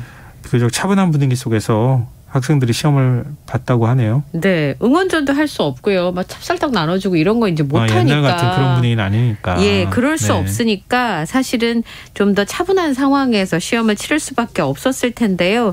네, 많은 학부모님들이 수험생들이 학교에 들어가고 나서도 거기를 떠나지 못하고 계속 서성거리시는 그 모습을 볼 때마다 바라보는 마음이야 뭐 예전과 달라진 게 있겠습니까? 수능 시험 볼 때마다 매 교시마다 이게 필적 확인 문구를 쓰잖아요. 예. 올해 필적 확인 문구가 참 아름답더라고요. 나의 꿈은 맑은 바람이 되어서. 예.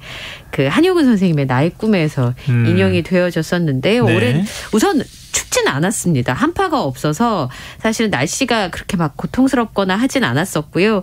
그다음에 수능 시험을 치르는 게 아까 말씀하신 것처럼 코로나로 인해서 이런 수능을 치르는 게 벌써 세 번째니까 아무래도 그 바라보는 눈길도 안타깝고 또 이 뭉클하기도 하고 미안하기도 하고요. 어른으로서. 네. 예, 그런 부분들이 좀 있었습니다.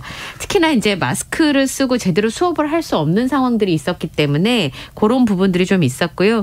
그럼에도 불구하고 이 전작년이 시위를 계속 해왔었잖아요. 네네. 그래도 수능 치는 날은 시위를 하지 않기로. 그러니까 대한민국의 모든 어른들이 오늘 하루만큼은 이 수험생들이 시험을 잘 치를 수 있도록 도와주려고 최대한 내가 할 수 있는 것들은 그런 마음들이 있지 않았나 싶은 생각이 듭니다. 예.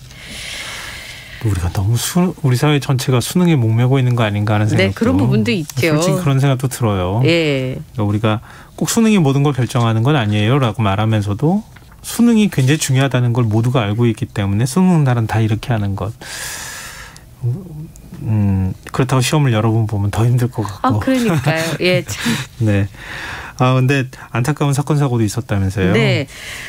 매년마다 이 수능 당일날 벌어지는 것 중에 수험표를 집에 두고 오거나 혹은 수험생 탄차가 엉뚱한 학교를 간 경우들이 있죠. 예를 들면은 학교 이름이 비슷해서 엉뚱한 학교에 갔다가 다시 이렇게 경찰차 타고 입실하는 이런 소동이 올해도 있었는데요. 네. 동성고등학교를 성동고로 착각해서 학생이 잘못 갔다가 경찰차에 태워가지고 이동시키는 소동들도 있었고요. 그다음에 한 수험생 부모로부터 112 신고가 접수됐는데 우리 아이가 수험표를 놓고 갔다라는 신고가 접수가 돼서 경찰서 직원들이 수험생 집으로 출동해서 수험표 받아가지고 시험장까지 갖다 주는 이런 일들도 있었습니다. 다행히 무사히 전달을 했었고요. 그다음에 동탄에서는요. 수험생을 태운 차량이 접촉사고를 내는 일이 벌어졌습니다. 네. 그래서 경찰이 순찰차를 출동시켜서 바로 사고를 처리를 하고 수험생은 고사장으로 이송을 했었는데요. 그래도 이런 경우는 무사히 시험장으로 갔으니까 시험은 제대로 치를 수가 있었는데 성남의 분당에 있는 고사장에서는 한 수험생이 구토와 함께 실신을 해서 이 10시쯤이었거든요. 이거 어디서요? 고사장에서? 시험 보다가? 시험을 보다가 고사장에서. 그래서 119 구급대에 의해서 병원으로 옮겨졌고요. 시흥에서는 수험생이 과호흡과 어지럼증을 호소해서 병원으로 이송되는 일도 있었고 전남에서는 한 수험생이 순천의 금당고등학교 앞에서 차에 치여가지고 발목에 경상을 입었어요. 우선 순천의료원에 이송을 했고요. 교육청과 협의를 거쳐서 병원에서 시험을 치르는 일들도 있었습니다. 일부 수험생들이 경찰관들의 도움을 받아서 무사히 고사장으로 들어가기도 했는데 올해 보니까 수험생을 고사장에 경찰분들이 태워준 사례가 209건, 수험표를 찾아준 사례도 12건이나 돼서 240건이 넘는 편의를 제공하기도 했었습니다. 그리고 올해 코로나에 확진된 수험생이 1,800여 명이었습니다. 그리고 예. 3명은 병원 시험장에서 수능을 치렀는데요. 작년에 코로나에 확진된 수험생에 비하자면 20배 가까이 늘어났습니다. 그래서 시험은 치를 수 있다고 하더라도 컨디션이 괜찮았나 걱정이 좀 되더라고요. 목도 많이 붓고 아프다고 그쵸? 하던데 말이죠. 네. 부산에서는 희귀병을 앓고 있는 한 여고생이 대병원 입원실에서 시험을 치는 일이 있었어요. 네, 고신대병원의 입원실에서 A양이 시험을 치렀습니다. 이 A양을 위해서 이제 말하자면 병원에서 한 사람을 위한 시험실을 네. 마련을 한 건데요. 교육당국하고 병원에서 시험을 치를 수 있게 배려를 한 겁니다. 여기에 감독관 2명, 경찰관 2명, 장학사 1명 이렇게 해서 시험 관리를 하게 됐는데요. 네. 이 A양이 3살 때부터 장쇠, 수사나 탈수소 효소 결핍증이라는 이게 희귀 난치병입니다. 이게 예. 에너지가 적으면 예. 몸속에 지방을 에너지로 만든 효소가 없어서 근육에 저장되어 있는 단기 에너지만 쓸 수 있어요. 그러면 그 에너지를 다 쓰고 나면 칼에 베이거나 망치에 맞은 것 같은 고통을 느끼는 그런 예. 질병이라고 합니다. 그래서 아주 극심한 전신 근육통을 앓아야 되는데 만약에 치료가 늦어지면 뇌 손상이 올 수도 있고 사망에 이를 수도 있습니다. 근데 수능은 아침에 시작해서 오후 늦게 끝나잖아요. 굉장히 장시간 동안 시험을 치러야 되기 때문에 예. 시험을 다 마치려면 일반 시험장에서 시험을 볼 수가 없고 응급 상황이 올 수 있기 때문에 인공혈관 등으로 링거를 맞으면서 시험을 봐야 되는 특별한 조치가 필요한 상황이었던 거예요. 예. 그런데 A양이 시험을 포기하지 않겠다라고 하니까 부모님하고 병원 측에서 안전한 상황에서 시험을 좀 치를 수 있게 해달라고 교육당국이 요청을 했고 입원실의 시험을 허락을 받아서 이번에 시험을 치게 됐는데요. 딸이 시험을 앞두고 굉장히 긴장을 했지만 어머님 말씀에 얘기를 들어보니까 어젯밤 잘 잤고 아침 식사도 먹어야 할 만큼 잘 먹고 좋은 컨디션에서 시험을 치렀다고 합니다. 그리고 어머니가 딸에게 한 말은 참 저도 이렇게 딸한테 얘기를 해줄 수 있을까 싶은데요. 예. 너에게는 너만의 속도가 있고 지금까지 잘해왔다라고 말을 해줬다고 합니다. 그리고 예. 딸 한 사람을 위해서 교육당국, 병원 그리고 학교 선생님들 응원해 주신 분들이 많은 분들이 이 학생의 시험을 응원했잖아요. 예. 그분들께 감사하다라고 하는 인사를 전했습니다. 시험은 잘 마쳤고요. 시험 때문에 이틀 동안 입원해 있었습니다. 그래서 수액을 제거하고 퇴원 준비를 하고 있다고 하네요. 꼭 대학에 합격하셨으면 좋겠습니다. 예. 이렇게 시험을 다 뭐 여러 가지 이제 뭐 사건 사고도 있고 네. 우여곡절도 있고 힘든 가운데 시험을 봤지만 다 잘 봤으면 좋겠지만 또 사람들마다 다르잖아요. 시험 너무 어렵더라고요. 저는 국어 지문을 봤는데.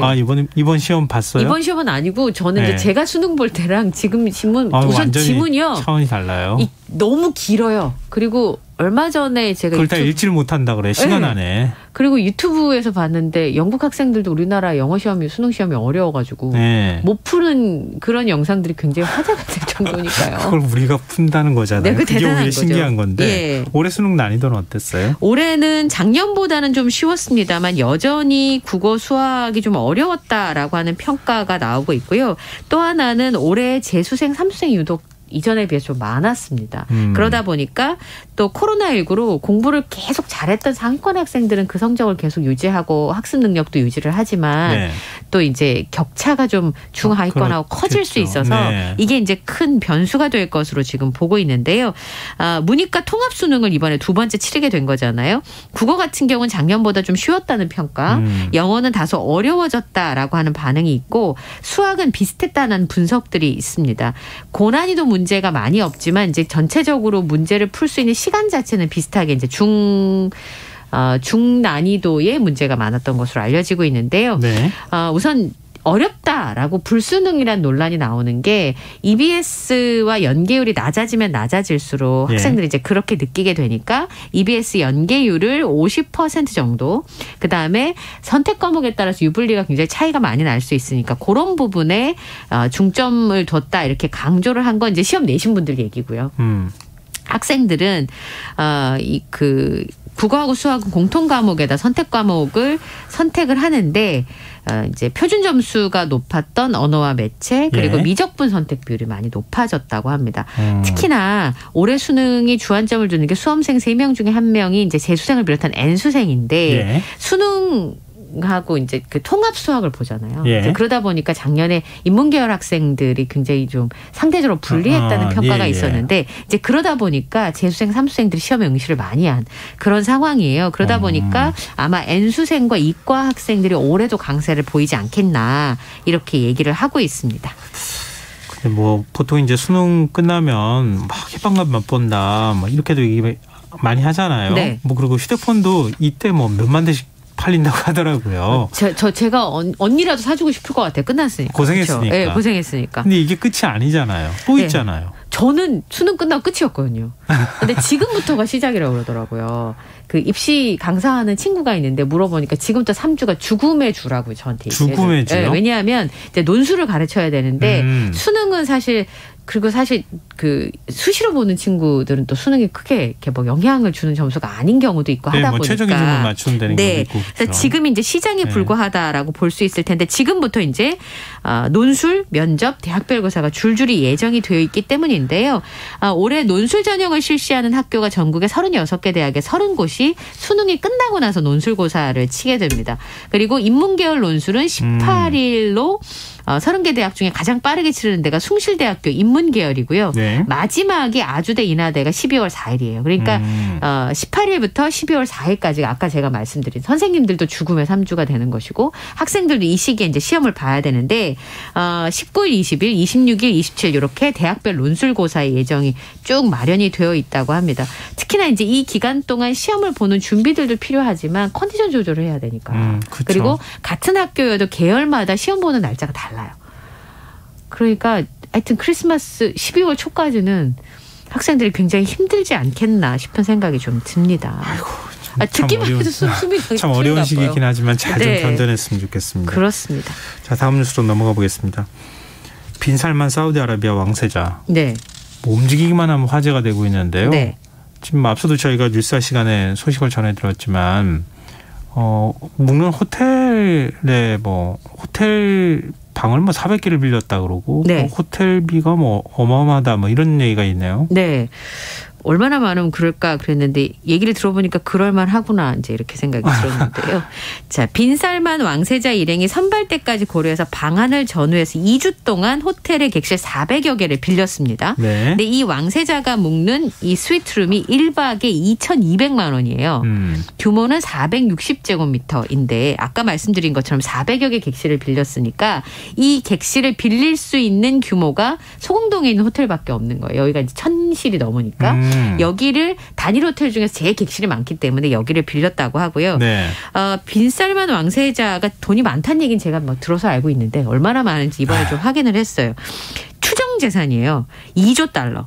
그러니까 2,854조 4천억 원이고 이 운영하는 펀드가 있잖아요. 그 펀드가 700조 규모라고 하니까 얼마나 돈이 많은지 알 수 있는 그런 모습입니다. 여기는 지금 이제 왕세자이긴 하지만 사실상 왕위를 물려받는 거나 다름이 없이 지금 하고 있잖아요. 돈 권력을 다 가지고 있어 오죽하면 미스터 에브리띵이라고 부르겠습니까? 제가 생각해보니까 재정도 담당하고 있고. 그럴 수밖에 없잖아요. 왕조잖아요. 예, 게다가 그러니까 모든 게 왕의 것이니까. 그렇죠. 그렇긴 한데 국방장관도 하고 총리이기도 하고 핏줄도 왕세자인데 총리도 하고 있고 왕세자 그러니까 왕자들이 여러 명이잖아요. 그래서 제가 많죠. 어머나 세상에라고 생각을 했는데 어쨌든 이 빈살만 왕세자가 묵는 객실이 침실 2개, 응접실, 파우더룸, 드레스룸, 화상회의가 가능한 별도 회의실, 홈바, 건식 사우나가 있다고 합니다. 피아노도 세계 3대 피아노 중에 하나인 그랜드 피아노가 있는 예, 그런 곳이라고 하는데요. 보통 여기는 이제 국빈들이 방문하면 수행이나 보안 문제가 있으니까 네. 방을 하나만 빌리는 게 아니니까 통째로 층 전체를 빌리고 전담 세일즈 매니저를 통해서 예약하기 때문에 아예 뭐 일반인 투숙은 거의 받지 않는 곳으로 알려지고 있고요.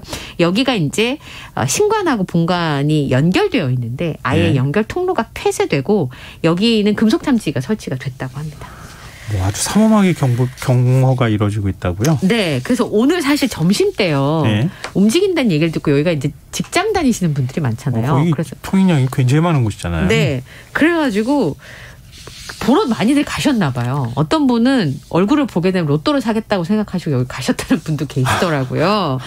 근데 너무 이제 삼엄한 모습이었는데 호텔 입구에 흰 가림막이 설치가 돼서 모습을 전혀 볼 수가 없었고요. 네. 주변에 무장 경호 인력들이 배치가 됐고 폭발물 탐지견도 수색에 나섰습니다. 여기가 이제 주변에 그 경계도 굉장히 삼엄한 상황이었는데 오늘 이제 사진을 못 찍게 하니까 네. 여기 나와가지고 밖에서 이제 1시간 정도 기다리신 분들이 있었는데 오늘 빈살만 왕세자가 호텔을 나선 시간이 오전 11시 30분이었거든요. 네. 근데 그 떠날 때까지 어쨌든 그 차를 타고 나면 살짝 보일 수 있으니까 네. 많은 분들이 이제 보러 가셨는데 살짝 보이긴 했는데 터번을 쓰고 있으니까 얼굴을 알아볼 수가 없었고 그래서 어떤 분이 그러시더라고요. 이 사우디아라비아 빈살만 왕세자를 볼 수 있었던 건 현수막에서밖에 없었다. 그런데 우리가 굉장히 뭐 돈도 많고 네. 권력도 굉장히 크고 그렇죠. 부러움의 대상처럼 생각하지만 여기 왕가가 인원이 15,000명이라고 하더라고요. 네. 그 안에 내부 권력 투쟁도 굉장히 심하고요. 뭐 유명하죠. 꼭 행복하지만은 않을 것 같다는 생각이 그렇습니다. 드네요. 예. 자, 지금 여러분께서는 KBS 라디오 김성환의 시사회와 함께하고 계십니다. 밤타임스 이어가겠습니다. 지금 미국 로스앤젤레스에서 국내 항공사 직원이 흉기에 피습되는 일이 있었어요. 네. 오늘 이 소식 전해져가지고 깜짝 놀랐는데 또 애틀랜타에서는 강도가 쏜 총에 60대 한인이 사망하는 일도 있었고요. 캘리포니아 LA에서 40대 남성이 대형마트에서 흉기를 휘둘려서 국내 항공사 승무원하고 어린이 2명이 다쳤습니다. 이 국적 항공사의 승무원이었는데 네. 노숙자가 휘두른 흉기에 크게 다친 겁니다. LA 중심가에 있는 대형 쇼핑몰이었었는데요. 여기가 40대 노숙자가 여기서 난동을 부렸는데 9살 남자아이와 한 여성에게 흉기를 휘둘렀습니다. 근데 그 피해 여성이 말씀드린 항공사 직원이었고 LA에서 인천으로 복귀하기 전에 식료품을 사러 갔다가 사고를 당했다고 합니다. 그리고 말씀하신 것처럼 조지아주 애틀랜타에서는 60대 한인 여성이 자신이 뷰티 서플라이 업소를 하고 있는데 네. 강도가 쏜 총에 맞아 사망하는 사건이 발생을 했습니다. 이 사망한 여성은 차모 씨로 알려져 있고요. 네이선 허프라고 하는 사람이 용의자로 밝혀졌는데 40대의 남성이고 지하철에서 체포가 됐습니다. 하루 전에요. 뷰티 서플라이 업소에서 업주인이 차모 씨에게 돈을 요구했는데 거부를 당했다고 하네요. 그래서 거부를 당하자 총으로 살해한 혐의를 받고 있습니다. 경찰은 여성이 쓰러졌다라고 하는 신고를 받고 현장에 출동을 했고 그 당시에 차모 씨가 총상을 입었는데 병원으로 옮겨졌지만 곧 숨졌다고 합니다. 범행 전에 이 허프라고 하는 남성이 서플라이 업체를 배회를 했었고요. 예. 총을 2발 쐈다 이런 보도가 현지에서 나오고 있습니다. 근데 피습당한 승무원 지금 건강 상태가 어떻습니까? 네, 그 큰 부상을 입었습니다만 다행히 생명에는 지장이 없는 것으로 알려지고 있고요. 의사소통은 가능한 상태라고 합니다. 거동은 아직 부자연스러운 상황이고 다행이네요. 그리고 모친과 오빠가 내일 오전에 LA에 도착할 예정이라고 합니다. 시민들도 굉장히 충격을 받았던 게 이게 LA 다운타운 한복판 대형 쇼핑몰에서 벌어졌기 때문이라고 하는데요. 예. 경기도 내 14개 버스 업체가 내일부터 광역버스 입석 승차를 중단하겠다 이렇게 선언을 했는데요. 네. 내일 출근길 어떻게 되는 겁니까? 쉽지 않을 것 같습니다. 내일부터 KD 운송그룹 소송의 14개 업체 노선에서 입석 승차를 금지한다라고 밝혔는데요. 이유는 지난번에 아시다시피 이태원에서 그런 일이 벌어지고 나서부터 이 업체에서 앞으로 좀 문제가 생길 것 같다라고 하는 판단으로 안전 강화 차원에서 입석 승차를 중단하기로 했습니다. 근데 이 업체가 1,100여 대의 버스를 가지고 있고 경기도 광역 전체 버스의 44%를 차지하고 있습니다. 그러면 입석 승차가 대부분 이제 경기도 광역 버스는 어려운 상황으로 보여지는데 물량을 투입을 하기로 했어요. 그렇긴 합니다만 국토부에서 22개 노선에 46대를 투입하고 내년 초까지 18개의 노선을 추가로 증차할 예정이지만 실현이 될 때까지는 시간이 걸리겠죠. 네, 불편함을 좀 감수하셔야 될 것 같습니다. 네. 네, 오늘 밤참수 여기까지 하겠습니다. 지금까지 이현경 뉴스캐스터와 함께했습니다. 고맙습니다. 감사합니다.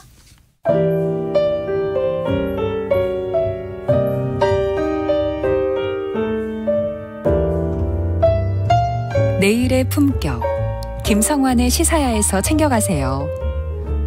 하루를 마무리하는 시간 꺼내보는 당신의 지식 창고 KBS 1라디오 김성환의 시사야.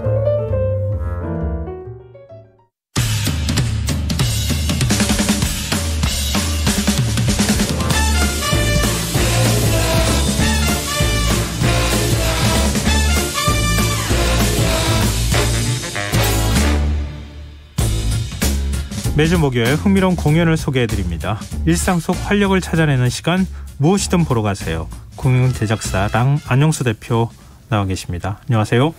오늘은 수능일이었습니다. 그동안 고생하셨습니다. 많은 격려와 응원 받으신 분들 꼭 좋은 결과까지 있기를 바라겠습니다. 수능이 끝이 아니라 모두의 대단한 시작이길 진심으로 바라겠습니다. 오늘 인사말은 조금 평소와 달리 평범해 보이는데요. 오늘은 이제 날이 특별한 날이니까. 하지만 이제 이런 인사말 안에도 오늘 소개할 공연의 어떤 힌트가 조금 숨겨져 있긴 있었습니다. 여기에요? 네네네. 어떤 힌트가 있어요?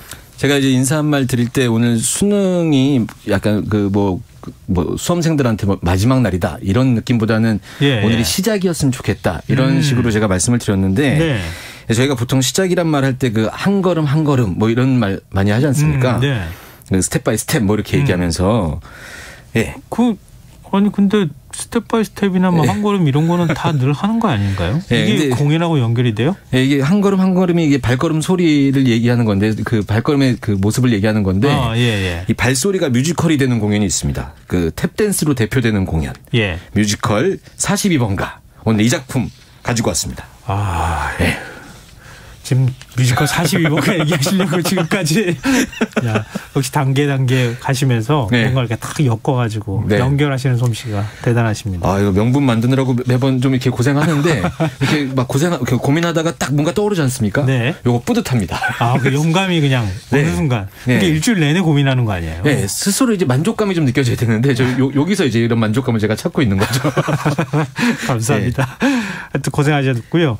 자, 이번 브로드웨이 42번가 어떤 공연인지 소개를 좀 해주세요. 42번가는 정말 오래된 공연이고요. 오래됐지만 올해도 역시 관객들한테 무척 사랑을 현재 받고 있는 현재 공연 중인 그런 작품입니다. 그 진행자님께서도 이 제목 들어보셨죠? 그럼요. 그러니까 너무 유명한 공연이기도 하고요. 맞습니다. 화려하기로도 유명하고. 국내 초연이 벌써 1996년이에요. 오래됐네요. 호아마톨이라는 공연장에서 했었었는데 벌써 26주년, 26년째가 되는 거죠. 26년째. 공연을 하고 있고요. 저는 개인적으로는 이 작품을 좀 다르게 느껴지는 것이 이 초연할 때 96년도에 초연할 때 제가 이 작품을 함께 마케팅 부분에서 참여를 좀 했었거든요. 그래서 감회가 새롭고 그런 공연입니다. 그러니까 대학로에 살아있는 전설이시잖아요. 그러니까 살아있는 전설이라고 왜냐면 26년 전에 라디오에서 얘기할 정도는 아니지 않습니까? 26년 전에 그때 우리 브로드웨이 42번가 마케팅에 참여하신 분이 지금 여기 계시는 거 아니에요? 맞습니다. 제가 96년도에 이제 공연이 올라갔을 때 같이 참여를 했을 때 굉장히 어린 나이여서 공연 시작한 다음에 이후에 군대를 갔었던 기억도 군대 가기 있고요. 전에 이미 군대 가기 바로 직전에 이 작품을 참여를 했었고 이제 사람들이 보통 이야기할 때 공연계에 계신 분들이 말씀하실 때 2001년인가요? 그 오페라 요령이 우리나라에 들어왔을 때 그때가 우리나라 이제 뮤지컬 시장이 확장이 되었다. 뭐 이렇게들 말씀하시는데 굉장히 인기 좋았어요. 개인적으로 저는 1996년도에 이제 브로드웨이 42번가가 처음 공연이 되었을 때 우리나라 뮤지컬 시장이 한 단계 성장했다. 저는 이제 이렇게 좀 생각을 하는 편이에요. 왜 이런 평가를 하시는 거예요? 지금은 현재 없어졌는데 당시에 삼성영상사업단이라고 만들어져서 기억나요. 공연에 투자를 하면서 공연 시장이 이제 기업이 정식으로 협약을 해서 진행했었던 그런 사례가 됐고요. 그때 이제 이 프로덕션 자체가 요즘엔 무슨 라이선스 공연, 뭐 오리지널 공연 이렇게 돼 있는데 당시에 외국 스텝과 한국 스텝이 함께 공연을 만들었었고 외국 배우와 한국 배우가 함께 공연을 했었던 그런 때가 있었어요. 그래서 이런 경우는 굉장히 드물지 않나요? 거의 그쵸? 요즘에는 찾아보기 힘든 경우인데 그렇게 프로덕션이 꾸며져서 굉장히 좀 대중들한테 뮤지컬이라는 시장을 좀 주목받을 수 있게 만들었던 기억이 있고요. 그리고 지금은 뭐 공연마다 뭐 티켓 금액이 워낙 비싸져 있는 상태인데 지금 뭐 대극장 공연 뭐 18만 원, 17만 원 뭐 이렇게 하거든요. 그런데 당시에 이제 호아마톨에서 공연을 했을 때 이 42번가가 7만 원이었었어요. VIP석이. 그럼 상대적으로 굉장히 저렴한 느낌인데 거였었던 거죠? 당시에는 이제 뭐 5만 원 이런 수준의 뮤지컬 티켓 금액을 확 올리면서 좀 시장 자체가 좀 커져 보이게 이렇게 만드는 역할을 42번가가 해냈었던 거죠. 굉장히 의미가 있는 공연이었네요. 네, 다른 의미도 있습니다. 그게 이제 지금은 라이선스 공연이 굉장히 많이 이루어지곤 하는데 네. 가장 큰 의미가 바로 이 브로드웨이 42번가가 라이선스 개념이 크게 당시에는 그렇게 자리 잡고 있지 않았었거든요. 근데 이제 저작권 이런 부분이 이제 명확하지 않게 공연이 되어지고 막 이런 사례가 꽤 있었는데 네. 이 삼성영상사업단과 제작사가 협약을 해서 공연이 진행되면서 정식 오리지널 라이선스 공연을 시작한 게 이 공연이 바로 최초입니다. 아, 그렇군요. 대기업이 중간에 끼니까 아무래도 그런 그렇죠. 그 이전에는 사실은 좀 힌트도 얻어오고 맞습니다. 그런 이제 당시는 그런 분위기가 좀 있었는데 대기업이 딱 들어가고 나니까 이거 우리 다 계약해야 돼. 그렇죠. 그렇게 하면서 거기에서 스태프도 참여하고 뭐 앞서 말씀하신 것처럼 배우도 참여하고 그런 아주 독특한 형태의 공연이 만들어졌다는 거잖아요. 예. 그리고 그런 부분도 있고요. 그때 이제 그 삼성영상사업단과 여러 사람들이 같이 함께 같이 공연을 하면서 제가 이제 그 당시에 기획사의 막내 직원이었거든요. 그러니까 뭐 정확하게 뭐 했어요? 막내면은 이렇게 물심부름하고 그러지 않았어요? 그때 물심부름보다는 이제 길거리에 불법 포스터를 붙여가거나 이런 거 하고 공연장에 지금은 이제 굿즈라고 해서 머천다이징 그것들을 이제 많이 공연에 관련된 상품들을 판매를 하는데 당시에는 공연 프로그램 정도만 책자만 있었는데 이제 이런 큰 공연이 들어오면서 그때 이제 여러 가지 MG 상품들이 많이 생겼거든요. 로비에서 그 상품 판매하는데 열을 올리고 있었던. 근데 제가 이제 그런 걸 하고 있으니까 공연 관계자들이 공연이 끝나고 나오면서 로비에서 어린 친구가 정말 열심히 막 판매를 위해서 떠들고 있으니까 굉장히 열심히 일하는 친구라고 저를 이제 이뻐해 주셨었는데. 이뻐해주고 밥 사주시고 술 사주시고. 그렇죠. 근데 당시에 이것 때문에 공연계에 발을 들여놓으셨던 분들이 이 공연이 끝난 이후에 각자의 길을 걷는데 공연계 쪽으로 일을 뻗치면서 여러 제작사의 대표님들 되시고 공연 관계자도 극장 관계자도 되시면서 제가 일을 할 수 있는 인간관계가 그때 많이 형성이 돼서 제가 뭐 학연 지연 이런 거 중요하지 않다고 얘기하지만 인맥만큼 그러니까 뭔가를 열심히 하면 거기에서 아주 작은 거 같지만 그게 나중에 가면 굉장히 큰 거였다는 걸 알게 되는 거잖아요. 맞습니다. 이번에 수능 보신 분들 나중에 이제 사회생활 또 하시게 되면 아르바이트 같은 작은 일들이 할 수 있게 되잖아요. 어떤 자리에서라도 좀 열심히 하다 보면 이거 어떻게 될지 모릅니다. 자, 그러면 우리 공연 내용 좀 소개를 해 주시면 어떨까요? 네. 이 공연은 제가 아까 오래된 공연이라고 말씀드렸는데 배경 자체가 예전입니다. 이 미국의 쇼 비즈니스 시장을 배경으로 갖고 있는데 이 시대적인 배경이 1930년대예요. 그러니까 경제 대공황 이때를 배경으로 갖고 있어요. 그리고 이 작품 자체가 사실은 1930년인가에 영화로 만들어졌던 것을 그때 당시에 굉장히 큰 흥행을 했었는데 그걸 뮤지컬화 시켜야 되겠다고 만들어진 게 1980년이었거든요. 그러니까 처음 뮤지컬이 만들어졌을 때도 이미 그 이전에 과거의 이야기를 갖고 와서 만들었기 때문에 약간 오래된 느낌이 드는 그런 공연이라고 말씀을 드릴 수 있어요. 그런데 이제 줄거리를 말씀드리면 내용이 아주 굉장히 심플하고 간단합니다. 너무 간단해서 말씀드리기가 좀 송구할 정도로 그 안에 내용들은 약간 여러 가지가 있는데 아주 큰 틀은 줄리안 마시라는 이제 미국의 그 쇼 비즈니스계의 연출가가 있습니다. 근데 이 연출가가 프리티 레이디라는 공연을 만들어야 하는 상황이었는데 당시에 가장 유명하다는 여배우를 섭외를 해요. 그 여배우 이름이 도로시 블록. 근데 이제 이 여배우를 섭외하는데 이 여배우는 이 작품에 돈을 대고 있는 어떤 스폰서를 하고 있는 사람과 연인 관계인 거죠. 그래서 어쩔 수 없이 이 여배우를 섭외를 해야 되고 뭐 이런 저희가 예상할 수 있을 만한 스토리예요. 그런데 이 작품에 참여하기 위해서 시골에서 패기 소요라는 어린 친구가 공연을 오디션을 봐요. 그래서 근데 실력이 꽤 뛰어나서 이 친구가 이제 이 여배우가 앙상블로 참여하게 되죠. 그런데 이제 이 인간관계가 살짝 벌어지면서 도로시 브록이라는 이 여자 주인공 역할을 하고 있는 배우가 이 패기 소요라는 그 여자 앙상블을 좀 밉게 보게 되고 공연 중에 사고가 나서 도로시 브록이 다리를 다치고 맙니다. 그래서 주인공이 없어진 거예요. 예상할 수 있는 스토리. 줄리안 마시라는 연출가가 그 앙상블 막내에게 네가 주인공을 해라. 이러면서 이 패기 소요라는 어린 친구가 주인공을 맡아서 성장하는 그런 신데렐라 스토리라고 해야 되나요? 그러네요. 네, 이런 스토리를 갖고 있습니다. 우리가 뭐 외국 영화도 많이 봤고 뭐 공연 같은 것도 접할 기회가 있었을 때 보통은 이런 플롯으로 많이 진행되는 걸 경험해가지고 맞습니다. 신선하지는 않았는데. 네. 근데 이 단순한 플롯이 어떤 장점이 있냐면 이렇게 연말 시즌이나 가족분들이 뮤지컬을 봤을 때 인물 관계나 이런 것들이 좀 헷갈리거나 공연을 봤는데 그 장면이 뭐였지? 이렇게 헷갈릴 만한 부분이 전혀 없어요. 그래서 심플하게 다가오고 이 심플한 스토리 안에서 돋보이는 것이 바로 이 브로드웨이 42번가의 아까 처음에 말씀드렸던 화려한 탭댄스, 무대 이런 것들이 눈으로 확 오면서 보다 즐겁게 공연을 볼 수 있는 장치가 되는 거죠. 이게 그러니까 그 스토리는 아주 단순하잖아요. 네, 맞습니다. 그 안에 굉장히 다양한 것들을 또 넣어야 되는 상황이니까 그걸 탭댄스나 이런 것들로 그렇죠. 볼거리를 제공하고 공연이 이렇게 쭉 진행이 되면 그중에 뭐 한 씬 정도가 탭댄스로 이루어지는 게 아니라 공연 전반적으로 탭댄스가 화려하게 나오거든요. 그런데 대단하겠네요. 요즘에 이제 뮤지컬 그러면 저희가 대표적으로 상상하는 모습이 어떤 한 남자 배우 또는 여성 배우가 아리아를 멋지게 부르는 모습 이런 것들을 보통 상상하지 않습니까?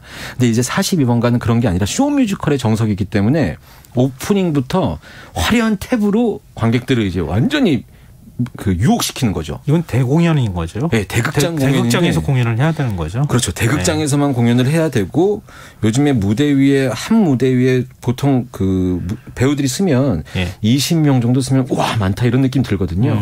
이 공연은 한 번 공연할 때 36명의 배우가 나옵니다. 와. 그래서 상징적으로 하나 말씀드리면 유명한 탭댄스 장면이 꽤 많은데 대표적인 장면이 저는 개인적으로는 오프닝 장면. 막이 이제 무대가 열리기 전에 객석과 무대 사이에 막이 내려와 있지 않습니까? 이 막이 쫙 올라가요 처음에요. 그럼 처음에 올라가면 발부터 보이잖아요. 이 발부터 제가 여기서 소리를 들려드릴 수가 없는데 따다닥 하면서 탭댄스로 시작을 하면 관객들이 거기서 이제 기선잡이 딱 당하면서 공연에 이제 박수칠 어깨가 막 덩실덩실대고 이렇게 되는 거죠. 그리고 맨 마지막 장면 끝에 피날레 장면에 화려한 계단이 전식으로 만들어진 계단이 쫙 앞으로 나오거든요. 그 계단에서 정말 화려한 반짝이 옷을 입은 이 배우분들이 탭댄스를 막 추는데 이 장면은 뭐 이 소리에 또 우리가 민감하지 않습니까? 그렇죠. 그냥 관객들이 열광할 수밖에 없는 그런 쇼 장면이 굉장히 많아서 관객분들이 공연을 보고 나면은 정말 기분 좋은 스트레스 같은 게 있다면은 확 풀고 갈 수 있는 그런 매력이 있기 때문에 26년간 공연을 할 때마다 관객들이 그렇게 좋아한 게 아닌가 이런 생각이 듭니다. 브로드웨이 뮤지컬의 공통점이기도 한 것 같아요. 그렇죠. 뭐 캐츠나 이런 것도 봐도 그렇지만 굉장히 화려하잖아요. 볼거리가 많고. 요즘에 무대 메커니즘도 그렇고 영상도 많이 쓰고 하는데 사실 요즘에 많이 나오는 공연들 가운데 배우들의 퍼포먼스로만 관객들이 어떤 희열을 느낄 수 있는 공연? 전 그렇게 많지 않은 것 같거든요. 그러면 이런 공연은 무대 연출도 그렇고 그다음에 의상 이런 거 정말 화려하겠어요. 의상이 300벌 정도 된다고 들었어요. 300벌요? 네. 36명의 배우가 300벌이고 무대 장치, 무대 신 전환 같은 게 있잖아요. 뭐 공연의 특성에 따라서 한 원세트 무대에서 공연을 2시간 이상 쭉 끌고 가는 공연들도 많이 있는데 이런 브로드웨이 42번가 같은 경우에는 화려함이 생명이기 때문에 무대 전환이 거의 필수거든요. 무대 전환이 공연 내내 30회 정도가 되고요. 그렇게 많이 해요? 뭐 정신없는 거죠. 이런 뮤지컬 같은 경우에도 무대 전환 한다 그래도 이렇게 큰 그 세트 안에서 이렇게 입체적으로 조금 바꾸는 수준이잖아요. 그렇죠. 보통은. 그리고 조명으로 좀 해결을 한다거나 이런 장면들이 많은데 이 작품은 무대 전환 자체가 굉장히 많고 무대에서 큰 저희끼리는 이제 무대 대도구 소도구 이렇게 얘기하는데 큰 대형 무대 장치만 해도 14개가 돼서 뭐가 들어왔다 나갔다가 다른 게 또 들어왔다 나왔다가 막이 내렸다 올라가면 전혀 다른 무대가 또 만들어졌다가 막이 내려와 있는데 막 안에서 조명으로 분장실을 표현한다거나 이런 장면들이 많아서 볼거리, 들을거리 그다음에 이제 탭으로 보여지는 배우들의 퍼포먼스 쉴 새 없이 이어지기 때문에 지루할 틈이 없는 그런 공연이라고. 저도 오늘 말이 거의 지루할 틈이 없이 그냥 계속 끊임없이 나가고 있는 것 같은데. 그런 공연이라고 생각합니다. 근데 아까 30번 말씀하셨는데요. 공연 시간 동안에 30번의 무대가 움직인다고 생각하면 뭐 무게가 가만히 있지 않을 정도다 이렇게 해도 과언이 아닐 것 같아요. 그렇죠. 배우들도 막 화려하게 움직이죠. 소리 들리죠. 네. 무대가 수시로 막 계속 움직여서 바뀌어지죠. 네. 그러니까 정신을 못 차릴 정도로 막 흥분하게 만드는 공연이 아닐까 이런 생각이 드는데요. 앞에서 봤었던 무대 장치가 반복적으로 계속 나오는 보통의 공연보다는 훨씬 더 화려하게 그리고 이제 사진으로 나중에 보면 이 장면들이 다 다르니까 볼 맛이 나는 거죠. 그렇군요. 우리 공연 분위기를 좀 느껴봤으면 좋겠는데요. 네. 음원 들어볼 수 있을까요? 제가 이제 뮤지컬 음원 그러면은 배우들의 어떤 아리아 합창이나 어떤 그 독창이나 이런 것들을 갖고 올 수밖에 없는데 제가 우리 뮤지컬 톤 같은 거 있잖아요. 네, 그렇죠. 지금도 뭐 뮤지컬 톤이라면 막 이렇게 이런 게 있는데. 네. 근데 제가 탭댄스를 그렇게 말씀드렸는데 한번 경험해 보셨으면 좋겠다는 마음으로 욕심을 좀 냈어요. 예.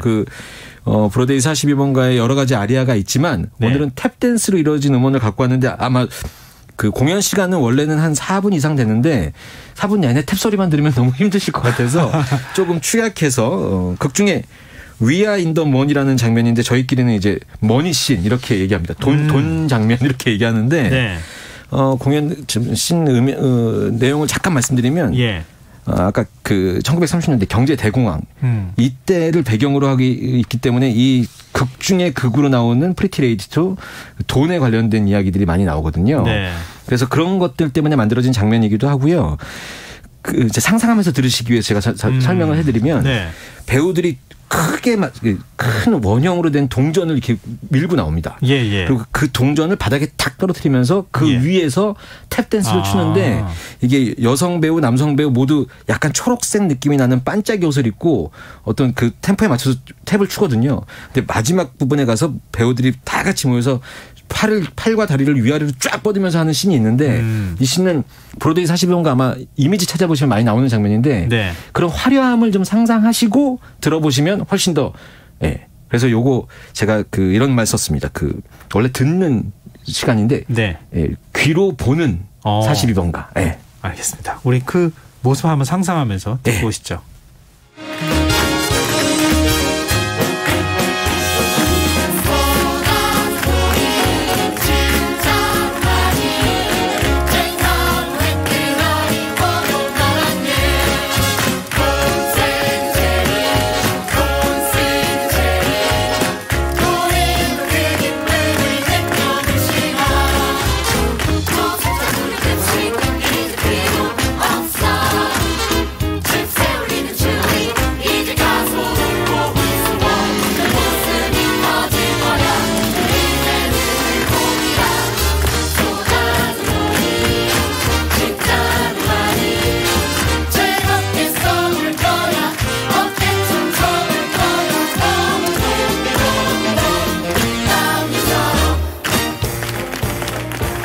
뮤지컬 42번가의 We are in the money 하이라이트로 짧게 들어봤는데요. 와, 그냥 듣기만 해도 배우들이 어떻게 하고 있는지가 느껴져요. 이거 뒤쪽으로 가면 훨씬 더 화려한 막 탭이 바바바박 나오거든요.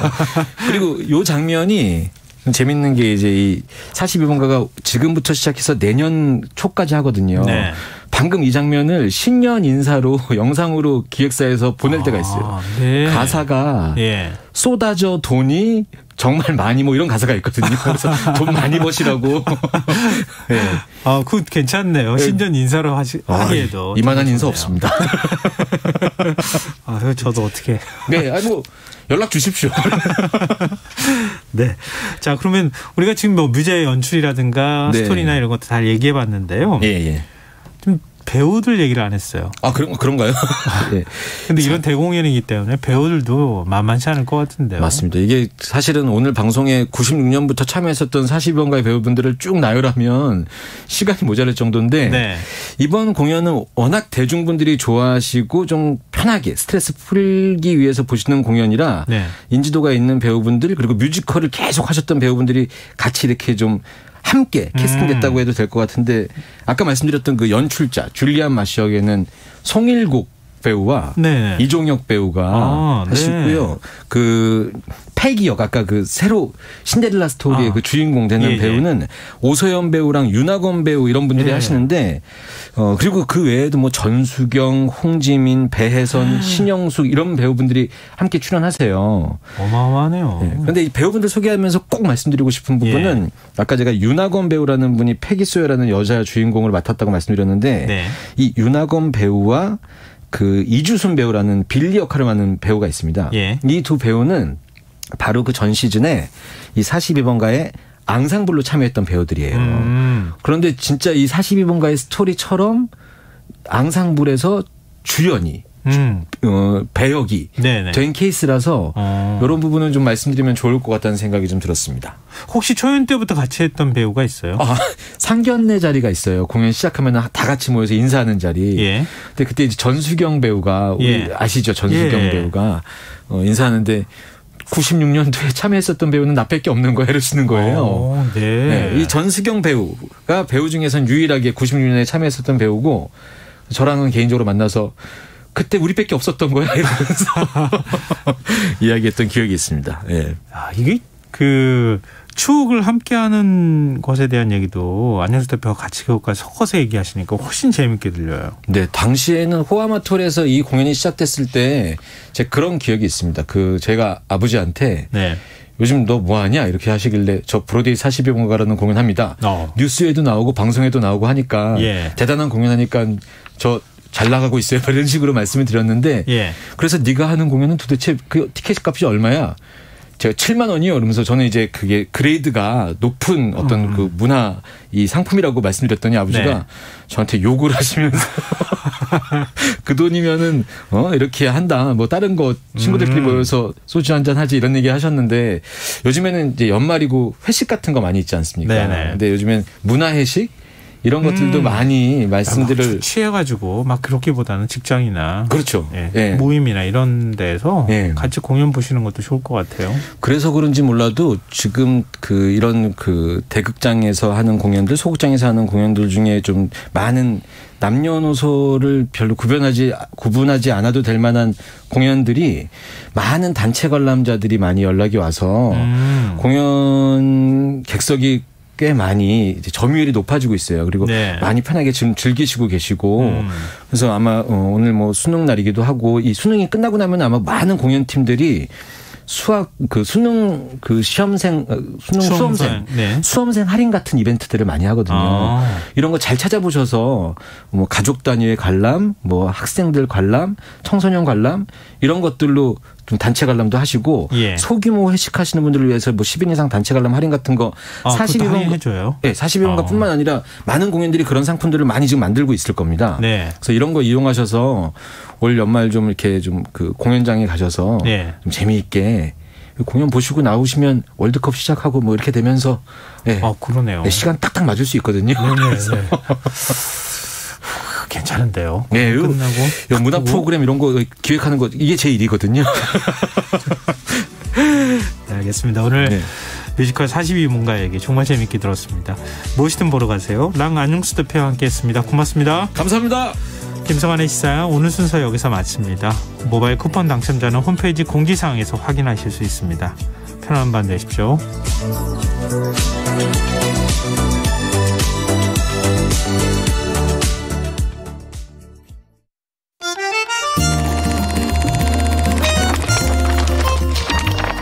이다혜의 영화관, 정여울의 도서관. 안녕하세요. 영화에 대해 자팍다식한 대화를 나눌 이다혜입니다. 이번 주에 이야기하는 영화는 2017년 영화 플로리다 프로젝트입니다. 영화 플로리다 프로젝트의 포스터를 보면 알록달록한 색감이 가장 먼저 눈에 띕니다.